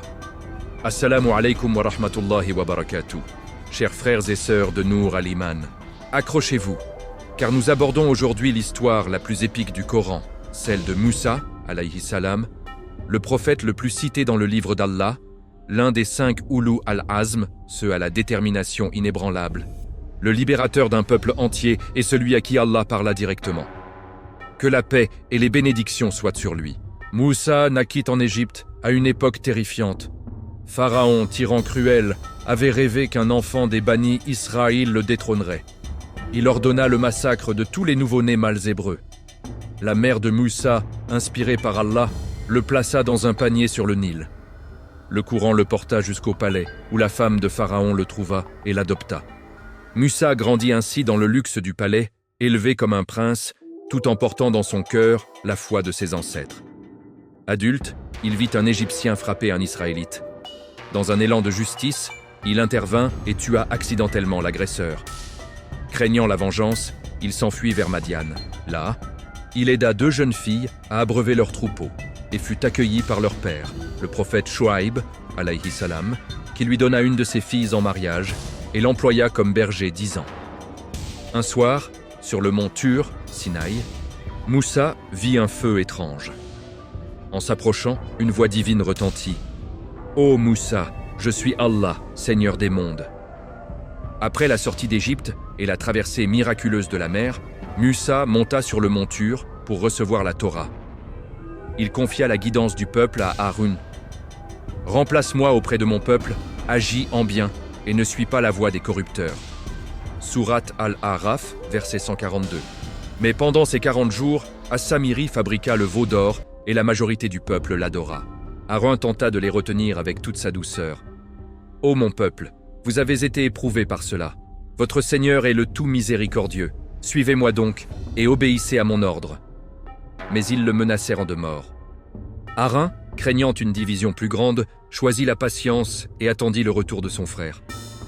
Quand Moussa revint, et dans sa colère sainte, saisit Haroun par la barbe, celui-ci répondit calmement « Ô fils de ma mère, ce peuple m'a traité de faible et a failli me tuer. Ne fais pas que les ennemis se réjouissent à mes dépens. » Sourate Al-A'raf, verset 150. Moussa comprit et implora le pardon pour eux deux. Haroun accompagna Moussa tout au long des 40 années dans le désert, supportant les plaintes incessantes des Bani Israël avec une patience infinie. Il mourut avant son frère, selon la majorité des narrations, et fut enterré sur un mont qui porte aujourd'hui son nom. Jabal Haroun, près de Pétra en Jordanie. Un mausolée blanc domine encore la vallée, témoignage de sa mémoire bénie. Frères et sœurs, Haroun, alayhi salam, est le modèle du frère fidèle, du conseiller sage et du prédicateur doux. Il nous enseigne que la vraie force n'est pas dans la voix qui tonne, mais dans celle qui apaise et guide. Le peuple se repentit. As-Samiri fut maudit. Moussa guida les Bani Israël 40 ans dans le désert, supportant leurs plaintes incessantes avec une patience immense. Il désira entrer en terre sainte, mais Allah décida que cette génération rebelle attendrait. Moussa, alayhi salam, mourut dans le désert. Selon les hadiths, son corps fut transporté près de Jérusalem.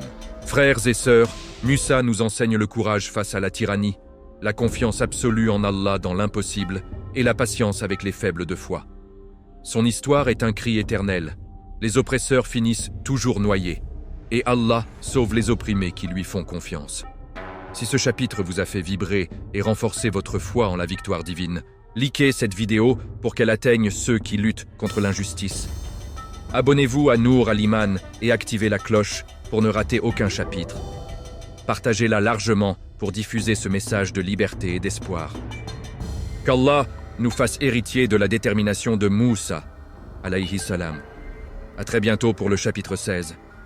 Assalamu alaykum wa rahmatullahi wa barakatuh. Chapitre 16. Haroun, alayhi salam, le frère fidèle, l'éloquence au service de la vérité et soutien de Moussa. Assalamu alaykum wa rahmatullahi wa barakatuh. Chers frères et sœurs de Nour Al-Iman. Après le triomphe de Moussa sur Pharaon, il est temps de découvrir l'homme qui fut son ombre bienveillante, son porte-parole et son pilier, Haroun, alayhi salam, le frère aîné, prophète à la parole fluide et au cœur doux comme la soie. Que la paix et les bénédictions soient sur lui. Haroun naquit lui aussi en Égypte, sous la menace du massacre des nouveau-nés. Plus âgé que Moussa de 3 ans selon les narrations, il échappa à la tuerie et grandit dans la foi pure des Bani Israël. Allah le dota d'une éloquence exceptionnelle. Sa langue était claire, sa voix posée. Ses mots touchèrent les cœurs, comme une pluie bienfaisante. Quand Moussa reçut la prophétie sur le mont Tur et craignit de bégayer devant Pharaon, il supplia Allah. « Et donne-moi pour assistant dans ma mission mon frère Haroun. Renforce-moi par lui et associe-le à ma mission. » Sourate Taha, versets 29-32. Allah répondit « Ton demande est exaucée, ô Moussa. Les deux frères se présentèrent ensemble devant Pharaon. Harun prit souvent la parole en premier, expliquant le message avec une sagesse et une douceur qui désarmaient les auditeurs. Lors du grand défi des magiciens, ce fut Harun qui, aux côtés de Musa, soutint le miracle du bâton. Quand les sorciers se prosternèrent, Harun fut le premier à les accueillir dans la foi. Après la sortie d'Égypte et la traversée miraculeuse de la mer, Musa monta sur le mont Tur pour recevoir la Torah. Il confia la guidance du peuple à Harun. « Remplace-moi auprès de mon peuple, agis en bien et ne suis pas la voie des corrupteurs. » Sourate Al-A'raf, verset 142. Mais pendant ces 40 jours, As-Samiri fabriqua le veau d'or et la majorité du peuple l'adora. Harun tenta de les retenir avec toute sa douceur. « Ô mon peuple, vous avez été éprouvés par cela. Votre Seigneur est le tout miséricordieux. Suivez-moi donc et obéissez à mon ordre. » Mais ils le menacèrent de mort. Harun, craignant une division plus grande, choisit la patience et attendit le retour de son frère.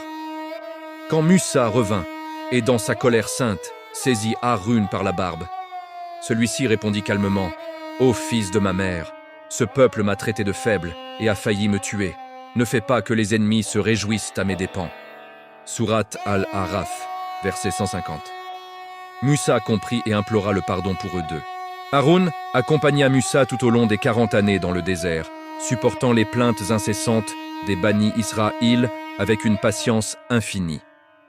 Il mourut avant son frère, selon la majorité des narrations, et fut enterré sur un mont qui porte aujourd'hui son nom, Jabal Haroun, près de Pétra en Jordanie. Un mausolée blanc domine encore la vallée, témoignage de sa mémoire bénie. Frères et sœurs, Harun, alayhi salam, est le modèle du frère fidèle, du conseiller sage et du prédicateur doux.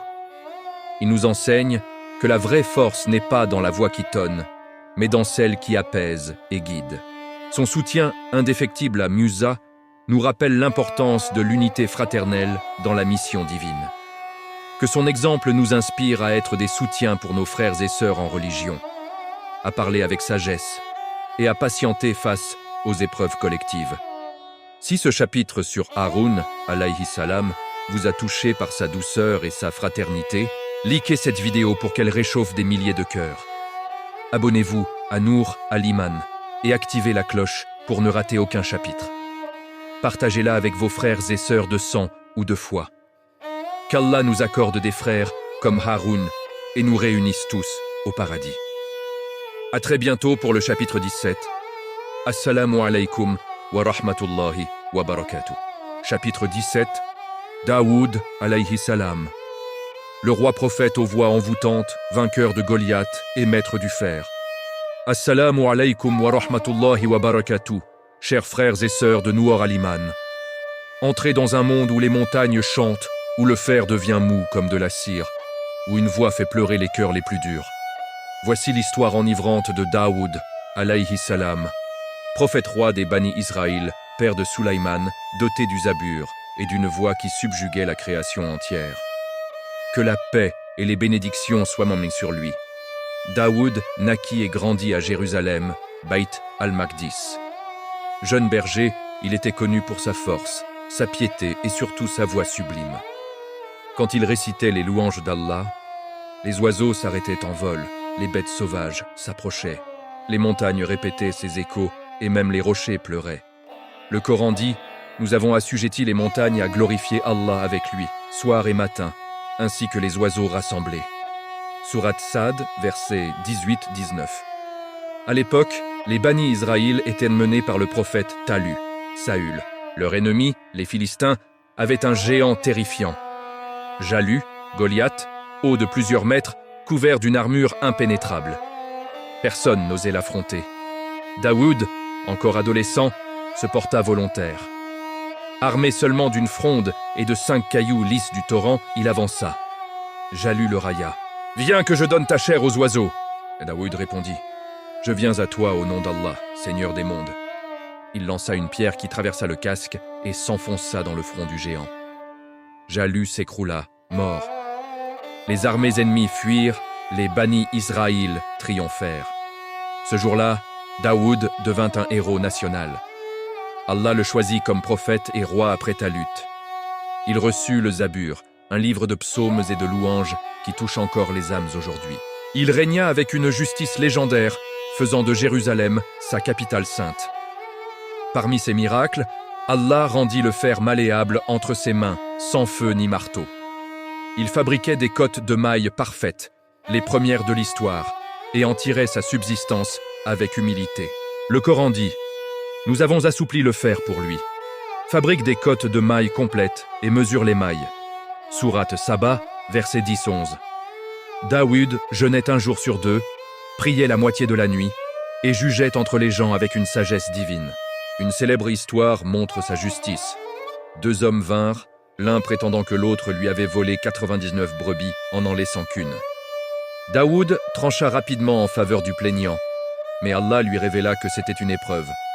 En réalité, il s'agissait d'une parabole sur ses propres frères et l'héritage. Daoud se repentit profondément, se prosterna longuement et Allah lui pardonna. Il conquit de vastes territoires, unifia les tribus et prépara le terrain pour son fils Sulaïman. Daoud, alayhi salam, vécut et mourut à Jérusalem, où son mausolée est encore vénéré sur le mont Sion. Frères et sœurs, Daoud nous enseigne que la vraie force n'est pas dans les armes, mais dans la confiance en Allah et la beauté de la voix qui le loue. Sa vie est un hymne à la reconnaissance, à la justice et à l'humilité du pouvoir. Que sa voix continue de résonner dans nos cœurs quand nous récitons le Coran. Si ce chapitre sur Daoud, alayhi salam, vous a fait vibrer l'âme et donner des frissons, likez cette vidéo pour qu'elle touche des milliers de cœurs. Abonnez-vous à Nour Al-Iman et activez la cloche pour ne rater aucun chapitre de cette série envoûtante. Partagez-la avec ceux qui aiment la beauté de la récitation et les histoires de courage. Qu'Allah nous accorde une voix qui le glorifie et une force comme celle de Daoud. À très bientôt pour le chapitre 18. Assalamu alaykum wa rahmatullahi wa barakatuh. Chapitre 18. Sulaïman, alayhi salam. Le roi des vents, des djinns et des animaux, maître d'un royaume inégalé. Assalamu alaykum wa rahmatullahi wa barakatuh. Chers frères et sœurs de Nour Al-Iman, fermez les yeux et imaginez un royaume où le vent obéit comme un serviteur fidèle, où les djinns bâtissent des palais de cristal, où les fourmis parlent et où la reine de Saba vient se prosterner devant la vérité. Voici l'histoire fabuleuse de Sulaïman, alayhi salam, fils de Daoud, prophète roi dont le pouvoir et la sagesse n'ont jamais eu d'équivalent. Que la paix et les bénédictions soient sur lui. Sulaïman hérita du trône à Jérusalem très jeune. Allah lui accorda un royaume immense et des dons uniques. Nous assujettîmes le vent à son ordre. Son parcours du matin équivalait à un mois de marche et celui du soir à un autre mois. Sourate Saba, verset 12.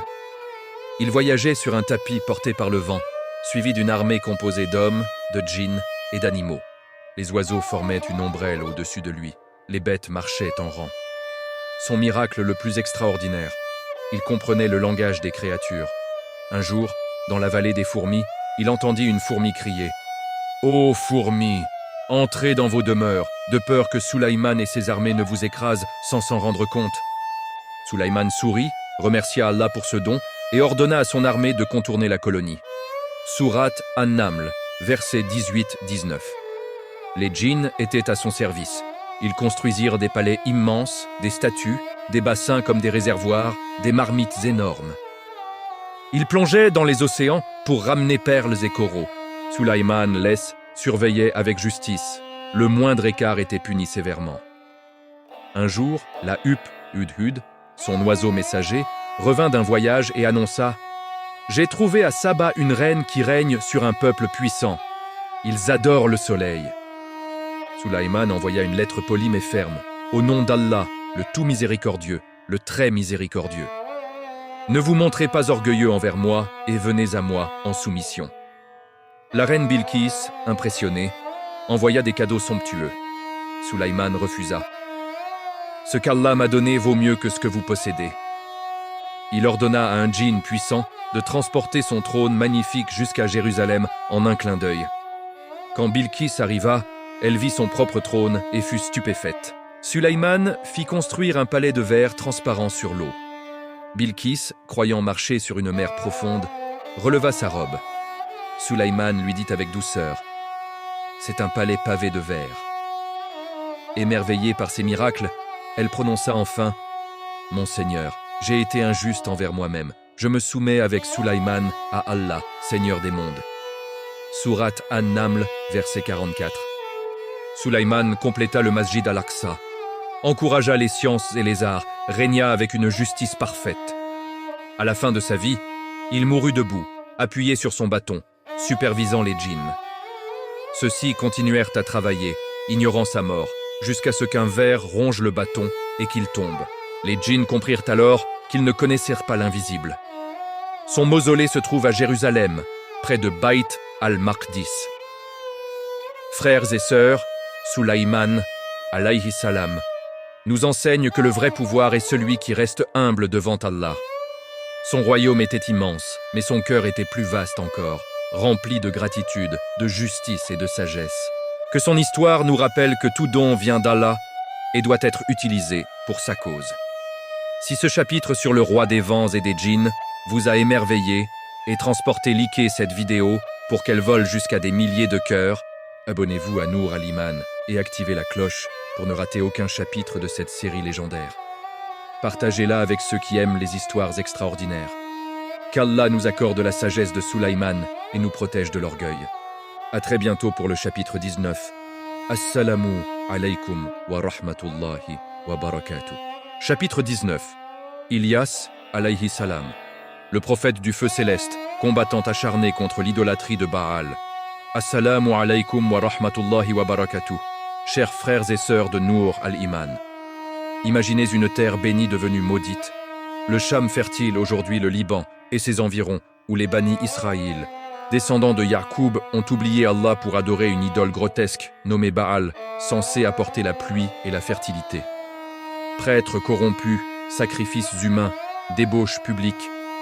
C'est dans ce chaos spirituel qu'Allah envoya un prophète au cœur de lion, Ilyas, alayhi salam. Que la paix et les bénédictions soient sur lui. Ilyas apparut comme un homme austère, vêtu de poils grossiers, la voix tonnante, le regard brûlant de zèle pour l'unicité d'Allah. Il gravit les montagnes et cria au roi Achab et à son peuple « Jusqu'à quand boiterez-vous des deux côtés? Si Allah est Dieu, suivez-le. Si Baal est Dieu, suivez-le. » Mais ils se moquèrent, protégés par la reine Jézabel qui massacrait les prophètes d'Allah. Pour briser leur illusion, Ilyas prononça un serment terrible. Qu'il n'y ait plus, ni rosée ni pluie ces années-là, sauf à ma parole. Instantanément, le ciel se ferma. 3 ans et demi de sécheresse implacable, rivières asséchées, champs brûlés, famine épouvantable. Le peuple murmura, mais les prêtres de Baal dansaient encore autour de leurs autels. Alors vint le défi légendaire sur le mont Carmel. Ilyas défia seul 450 prêtres de Baal. Préparez un taureau chacun. Invoquez votre Dieu, j'invoquerai le mien. Celui qui répondra par le feu est le vrai Dieu. Toute la journée, les prêtres hurlèrent, dansèrent, se lacérèrent jusqu'au sang. Rien. Pas une étincelle. Autour d'Ilyas, il fit arroser son autel 3 fois d'eau abondante, creusa un fossé autour, puis leva les mains et pria simplement « Ô Allah, Seigneur d'Ibrahim, d'Ishak et d'Israël, fais savoir aujourd'hui que tu es Dieu en Israël et que je suis ton serviteur. » Un feu terrifiant descendit du ciel, dévora l'offrande, l'autel, les pierres, l'eau du fossé jusqu'à la poussière. Le peuple tomba face contre terre. Allah est le vrai Dieu, Allah est le vrai Dieu. Ilyas ordonna alors l'exécution des faux prophètes. Puis il monta au sommet du Carmel, se prosterna 7 fois et envoya son serviteur regarder la mer. À la 7e fois, un petit nuage comme la paume d'une main. Bientôt, le ciel s'obscurcit, la pluie torrentielle tomba, mettant fin à la sécheresse. Mais Jézabel jura de le tuer. Ilyas dut fuir. Épuisé, il s'endormit sous un genêt et demanda la mort. L'ange le nourrit miraculeusement 2 fois. « Lève-toi et mange, car le chemin est trop long pour toi. » Fortifié, il marcha 40 jours jusqu'au mont Horeb, où Allah lui parla dans le murmure d'une brise légère. Selon les savants, Ilyas, alayhi salam, fut élevé vivant au ciel, comme Idriss. Certains hadiths indiquent qu'il reviendra avec Issa pour combattre le Dajjal. Son mausolée est vénéré au Liban, près de Baalbek, l'ancienne cité de Baal. Frères et sœurs, Ilyas nous enseigne que le zèle pour le tawhid doit être ardent.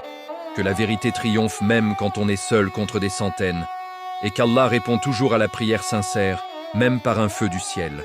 Que son courage nous inspire à dénoncer le shirk et l'injustice, où qu'il soit. Si ce chapitre vous a fait vibrer comme le tonnerre du mont Carmel, likez cette vidéo pour propager ce feu sacré. Abonnez-vous à Nour al-Iman et activez la cloche pour ne rater aucun chapitre de cette série enflammée. Partagez-la avec ceux qui défendent la vérité contre vent et marée. Qu'Allah nous donne la force d'Ilyas, alayhi salam. À très bientôt pour le chapitre 20. Assalamu alaykum wa rahmatullahi wa barakatuh. Chapitre 20. Yunus, alayhi salam. Le prophète dans le ventre du poisson, maître du repentir et symbole de l'espoir absolu. Assalamu alaykum wa rahmatullahi wa barakatuh. Chers frères et sœurs de Nour al-Iman. Plongez avec moi dans l'une des histoires les plus poignantes du Coran, celle de Yunus, alayhi salam, l'homme avalé par une immense baleine, emprisonné dans 3 ténèbres, la nuit, la mer et le ventre du poisson, et qui, par un repentir sincère, fit jaillir la miséricorde d'Allah comme une lumière éclatante. Que la paix et les bénédictions soient sur lui. Yunus fut envoyé à la grande ville de Ninive, Ninawa, capitale de l'Empire assyrien, dans l'actuel Irak près de Mossoul. Plus de 100 000 habitants vivaient là, adorant des idoles, plongés dans l'injustice et l'immoralité. Pendant des années, Yunus les appela avec patience « Adorez Allah seul, abandonnez vos idoles ». Mais ils le traitèrent de menteur, le raillèrent et refusèrent obstinément. Épuisé par leur rejet, Yunus, dans un moment d'humanité, partit sans attendre l'ordre final d'Allah, pensant que le châtiment était imminent. Il monta sur un bateau bondé. Une tempête violente éclata. Les marins tirèrent au sort pour savoir qui était la cause du malheur. Le sort tomba 3 fois sur Yunus. Il se leva et se jeta à la mer pour sauver les autres. Un énorme poisson, par ordre d'Allah, l'avala vivant. Dans les ténèbres absolues, au fond de l'océan, Yunus réalisa son erreur. Il cria de tout son cœur « La ilaha illa anta, subhanaka inni kuntu minad dalimin » Il n'y a de divinité que toi, gloire à toi, j'ai été du nombre des injustes. Sourate Al-Anbiya, verset 87. Ce repentir fut si pur, si profond, que Allah ordonna au poisson de le déposer sur une plage déserte, faible, malade, mais vivant. Une plante de courge poussa miraculeusement pour l'ombrager. Yunus revint à Ninive. Entre-temps, les signes du châtiment étaient apparus. Un nuage noir menaçant. Tout le peuple, hommes, femmes, enfants, même les animaux, jeûna, pleura, se repentit collectivement. Quand Yunus arriva, il trouva une nation transformée, croyante et sauvée. Ninive fut la seule communauté dans le Coran à être épargnée entièrement grâce à un repentir massif. Sourate Yunus, verset 98. Yunus, alayhi salam, continua à guider son peuple jusqu'à sa mort à un âge avancé. Son mausolée est vénéré à Mossoul, bien que détruit puis restauré, ou, selon d'autres narrations, au Liban ou en Palestine. Le prophète Muhammad, sallallahu alayhi wa sallam, après l'épreuve de Taïf où il fut lapidé, se consola en se rappelant Yunus. « Ne te chagrine pas, Allah ne t'abandonnera jamais comme il n'a pas abandonné Yunus. » Frères et sœurs, l'histoire de Yunus est un océan d'espoir. Aucun désespoir n'est permis en islam. Même dans les ténèbres les plus profondes, un repentir sincère peut tout changer. Cette invocation, « La ilaha illa anta, subhanaka inni kuntu minadh dalimin » est un trésor. Le prophète, sallallahu alayhi wa sallam, a dit qu'aucun musulman ne la prononce dans une difficulté sans qu'Allah ne le soulage. Répétez-la dans vos épreuves et voyez la lumière jaillir. Si ce chapitre vous a donné des frissons d'espoir et fait pleurer de joie, likez cette vidéo pour qu'elle illumine les cœurs en détresse. Abonnez-vous à Nour al-Iman et activez la cloche pour ne rater aucun chapitre de cette série bénie. Partagez-la avec ceux qui traversent des moments sombres. Qu'Allah accepte notre repentir comme il a accepté celui de Yunus, alayhi salam. À très bientôt pour le chapitre 21. Assalamu alaykum wa rahmatullahi wa barakatuh. Chapitre 21. Zacharia, alayhi salam. Le prophète du miracle tardif, père de Yahya et gardien de Mariam. Assalamu alaykum wa rahmatullahi wa barakatuh. Chers frères et sœurs de Nour al-Iman. Entrez dans un sanctuaire de silence et d'espérance. L'histoire déchirante et lumineuse de Zacharia, alayhi salam, le prophète âgé dont le cœur battait encore pour un enfant, et à qui Allah offrit un miracle qui défie le temps et la nature. Que la paix et les bénédictions soient sur lui. Zacharia vivait à Baït al-Maqdis, Jérusalem, serviteur dévoué du temple, charpentier de métier, connu pour sa piété profonde et sa générosité. Avec son épouse, avançant en âge et stérile depuis toujours, il avait accepté sans plainte l'absence d'enfant. Pourtant, un jour, Allah lui confia une mission qui raviva son espoir. Il devint le tuteur de Mariam, alayha salam, la jeune fille vouée au temple par sa mère. Chaque fois qu'il entrait dans son mihrab, oratoire, il trouvait auprès d'elle des fruits hors saison, raisins en hiver, dattes en été. Étonné qu'il demanda « Ô Mariam, d'où cela te vient-il » Elle répondit « C'est d'Allah. Allah pourvoit sans compter à qui il veut. » Sourate Al-Imran, verset 37. Ces miracles quotidiens touchèrent le cœur de Zacharia. Seul dans son oratoire, les larmes aux yeux, il leva les mains et murmura la plus belle prière de supplication. « Mon Seigneur, mes os sont affaiblis, ma tête a blanchi de vieillesse, mais jamais je n'ai été déçu en t'invoquant. Accorde-moi une descendance pure, tu es celui qui entend la prière. » Sourate Al-Imran, versets 38-40. Les anges vinrent alors lui annoncer la nouvelle incroyable. « Ô Zacharia, nous t'annonçons un garçon dont le nom sera Yahya, un nom que nous n'avons donné à personne avant lui. » Stupéfait, il répondit « Mon Seigneur, comment aurais-je un garçon alors que ma femme est stérile et que j'ai atteint un âge avancé ?» Et Allah répondit « Ainsi en est-il. Ton Seigneur dit « C'est facile pour moi car je t'ai créé autrefois alors que tu n'étais rien. » Pour confirmer le signe, Allah lui ordonna de ne parler à personne pendant 3 jours, sauf par geste, et de multiplier les louanges. Yahya naquit, miracle vivant, prophète dès l'enfance. Mais les épreuves ne s'arrêtèrent pas. Quand les Bani Israël rejetèrent les miracles d'Issa, alayhi salam, ils s'en prirent à ceux qui le soutenaient. Zacharia, fuyant les assassins, se cacha dans un arbre que Allah fendit pour l'accueillir, mais un pan de son vêtement dépassa. Les poursuivants scièrent l'arbre, et Zacharia fut martyrisé. Son sang, dit-on, bouillonna jusqu'à l'arrivée de vengeance divine des siècles plus tard. Son mausolée se trouve dans la grande mosquée des Omeyyades, à Damas, ou selon d'autres, à Alep, lieu de pèlerinage, où les cœurs se souviennent encore de sa supplication. Frères et sœurs, Zacharia, alayhi salam, nous enseigne que jamais, il ne faut désespérer de la réponse d'Allah. Même quand le corps faiblit, même quand l'espoir semble impossible, une prière sincère dans la solitude peut renverser les lois de la nature. Sa supplication est un trésor pour tous ceux qui attendent un enfant, une guérison, une délivrance. Répétez avec moi, « Mon Seigneur, ne me laisse pas seul, et tu es le meilleur des héritiers. » Si ce chapitre vous a fait pleurer d'émotion et d'espoir, likez cette vidéo pour qu'elle réconforte les cœurs stériles ou éprouvés. Abonnez-vous à Nour Al-Iman et activez la cloche pour ne rater aucun chapitre de cette série qui illumine les âmes. Partagez-la avec ceux qui portent une longue attente dans leur cœur. Qu'Allah exauce nos prières comme il a exaucé celles de Zacharia, alayhi salam. À très bientôt pour le chapitre 22. Assalamu alaykum wa rahmatullahi wa barakatuh. Chapitre 22. Yahya, alayhi salam. Le prophète ascète, véridique et martyr de la vérité. Assalamu alaykum wa rahmatullahi wa barakatuh. Chers frères et sœurs de Nour Al-Iman. Imaginez un enfant annoncé par les anges, né d'un père âgé et d'une mère stérile, élevé dans la pureté absolue, portant dès le berceau les signes de la prophétie. Voici l'histoire sublime de Yahya, alayhi salam, fils de Zacharia, celui que le Coran appelle un prophète du nombre des vertueux, maître de l'ascèse et martyr pour la vérité. Que la paix et les bénédictions soient sur lui. Yahya naquit à Jérusalem comme un miracle vivant. Dès sa tendre enfance, Allah lui accorda la sagesse, la tendresse de notre part, la pureté, et le rendit pieux, bon envers ses parents, ni tyran ni désobéissant. Sourate Mariam, versets 12-14. Il grandit dans le temple, vêtu de poils de chameau, se nourrissant de feuilles et de miel sauvage, dormant peu, pleurant beaucoup par crainte d'Allah. Il évitait les jeux des enfants pour se consacrer à l'adoration et à l'étude des Écritures. Les gens disaient « C'est un ange, pas un humain ».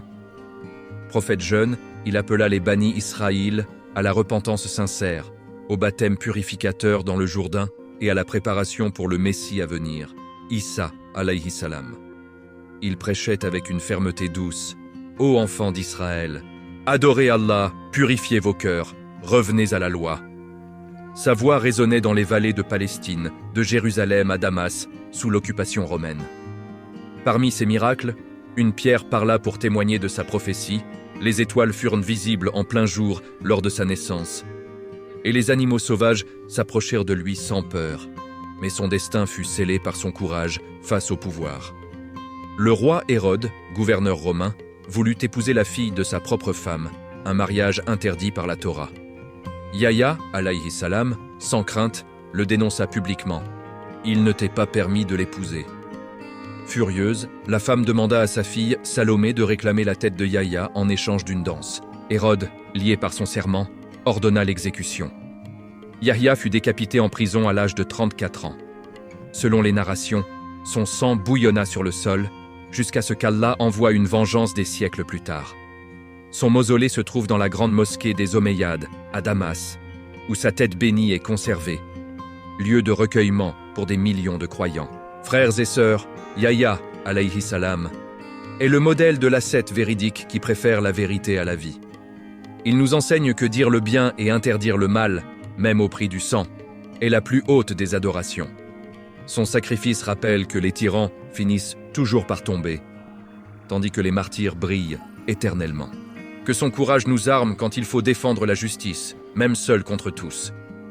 Si ce chapitre sur Yahya, alayhi salam, vous a fait frissonner et renforcer dans votre droiture, likez cette vidéo pour honorer son sacrifice, abonnez-vous à Nour al-Iman et activez la cloche pour ne rater aucun chapitre de cette série sacrée. Partagez-la avec ceux qui luttent pour la vérité. Qu'Allah nous accorde la fermeté de Yahya et nous fasse mourir sur la vérité. À très bientôt pour le chapitre 23. Assalamu alaykum wa rahmatullahi wa barakatuh. Chapitre 23. Isa, alayhi salam. Le Messie, né sans père, parole d'Allah et esprit de lui, porteur de l'Évangile. Assalamu alaykum wa rahmatullahi wa barakatuh. Chers frères et sœurs de Nour al-Iman. Préparez vos cœurs à trembler d'émerveillement. Nous voici face à l'un des plus grands miracles de l'histoire humaine, Isa ibn Maryam, alayhi salam, le Messie attendu, né d'une vierge pure parole jetée par Allah dans le sein de Maryam, esprit issu de lui. Que la paix et les bénédictions soient sur lui. Maryam, alayhi salam, vouée au temple dès son enfance, vivait dans un mihrab isolé, adorant Allah nuit et jour. Un jour, l'ange Jibril, alayhi salam, lui apparut sous forme d'un homme parfait. Effrayée, elle s'écria « Je me réfugie contre toi auprès du tout miséricordieux !» Il répondit « Je suis seulement l'envoyé de ton Seigneur pour te donner un garçon pur. » Elle demanda « Comment aurais-je un garçon alors qu'aucun homme ne m'a touché ?» Jibril souffla dans son vêtement. Allah dit « Kun fayakun, soit !» et il fut. Isa fut conçu miraculeusement. Maryam s'éloigna dans un lieu retiré près de Bethléem et accoucha seule sous un palmier sec. Au milieu des douleurs, une voix cria « Ne t'afflige pas, ton Seigneur a placé un ruisseau à tes pieds. Secoue vers toi le tronc du palmier, il fera tomber sur toi des dattes fraîches. » Puis, alors qu'il était encore au berceau, Isa parla. « Je suis le serviteur d'Allah. Il m'a donné le livre et m'a fait prophète. » Sourate Maryam, verset 16-33. Les accusations tombèrent, mais le bébé défendit sa mère devant tout le peuple. Isa grandit en Palestine, sous occupation romaine. À 30 ans, Allah lui révéla l'Injil, Évangile, et le soutint par des miracles jamais vus. Il modelait des oiseaux d'argile et soufflait dedans, il s'envolait en vivant. Il guérissait l'aveugle-né et le lépreux. Il ressuscitait les morts par la permission d'Allah. Il informait les gens de ce qu'ils mangeaient et thésaurisait chez eux. Il avait 12 disciples proches, les Hawariyun, qui le soutenaient fidèlement. Il appelait les Bani Israël à purifier la Torah, à adorer Allah seul sans associé, à la miséricorde et à l'humilité. Mais la majorité le rejeta, l'accusa de magie et trama contre lui. Certains prétendirent même qu'il était fils d'Allah, shirk que le Coran réfute avec force.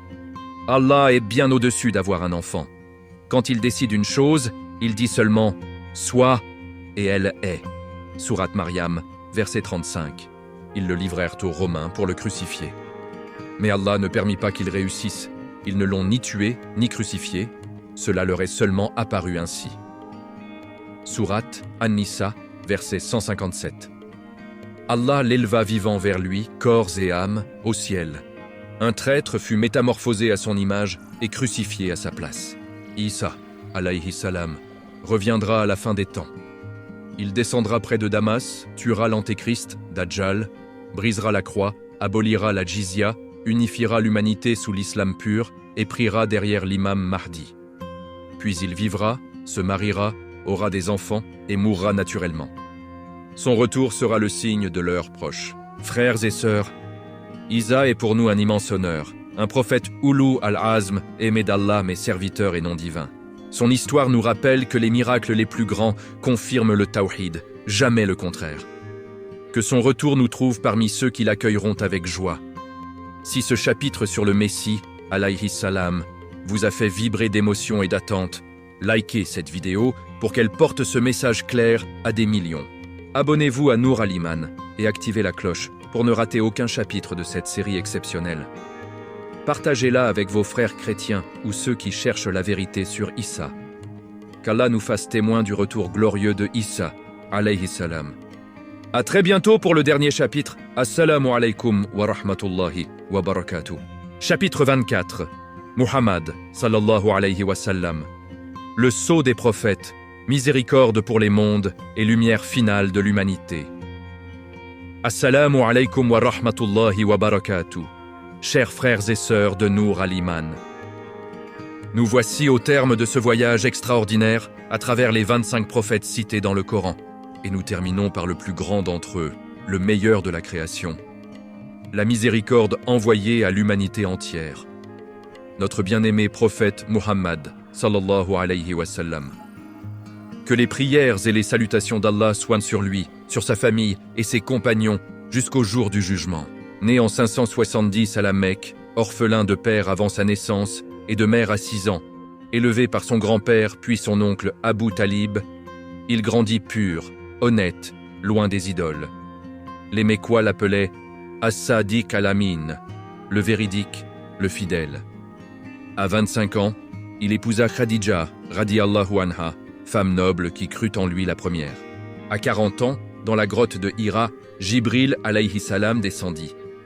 Lis, au nom de ton Seigneur qui a créé, Sourate Al-Alaq.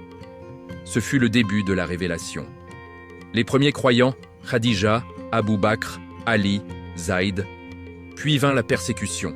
Boycott, torture, insultes, lapidation à Taïf. L'année du chagrin vit mourir Khadija et Abu Talib. Puis vint le miracle de l'Isra et Mirage.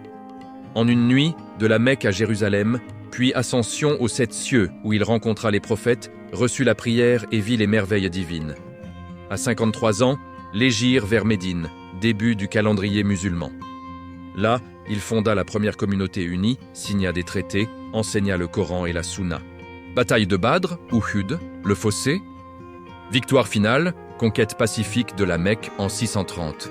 Il pardonna à ses pires ennemis. « Allez, vous êtes libres !» Lors du pèlerinage d'adieu, devant plus de 140 000 compagnons, il prononça le sermon éternel.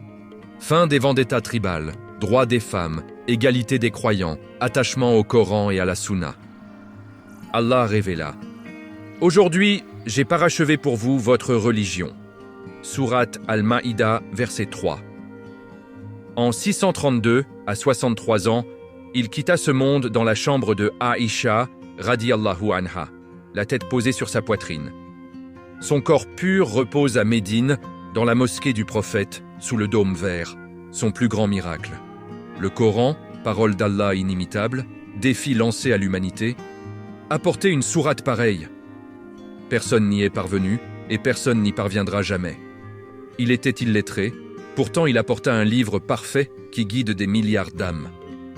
Il, sallallahu alayhi wa sallam, a dit « Vous verrez votre Seigneur comme vous voyez la pleine lune, sans difficulté. Et aussi, ceux de ma communauté qui me verront en rêve m'auront vraiment vu. » Frères et sœurs, Muhammad, sallallahu alayhi wa sallam, est la conclusion parfaite de tous les prophètes. Il nous a enseigné le tawhid pur, la miséricorde, la justice, l'humilité. Il est la lumière qui éclaire jusqu'au jour dernier. Suivons-le, aimons-le plus que nous-mêmes, et prions Allah de nous réunir avec lui au paradis, près de la Haoud. Ainsi s'achève notre série sur les 25 prophètes. Que ces histoires illuminent vos cœurs pour toujours. Si cette série vous a émerveillé, transformé et rapproché d'Allah, likez cette dernière vidéo, abonnez-vous à Nour Al-Iman et activez la cloche pour découvrir toutes nos prochaines séries éducatives et spirituelles. Partagez-la massivement avec votre famille et vos amis afin que cette lumière touche le monde entier. Qu'Allah nous fasse mourir sur la shahada et nous accorde l'intercession de Muhammad sallallahu alayhi wa sallam. Amin. Wa sallallahu ala sayyidina Muhammad wa ala alihi wa sahbihi ajma'in. Assalamu alaykum wa rahmatullahi wa barakatuh.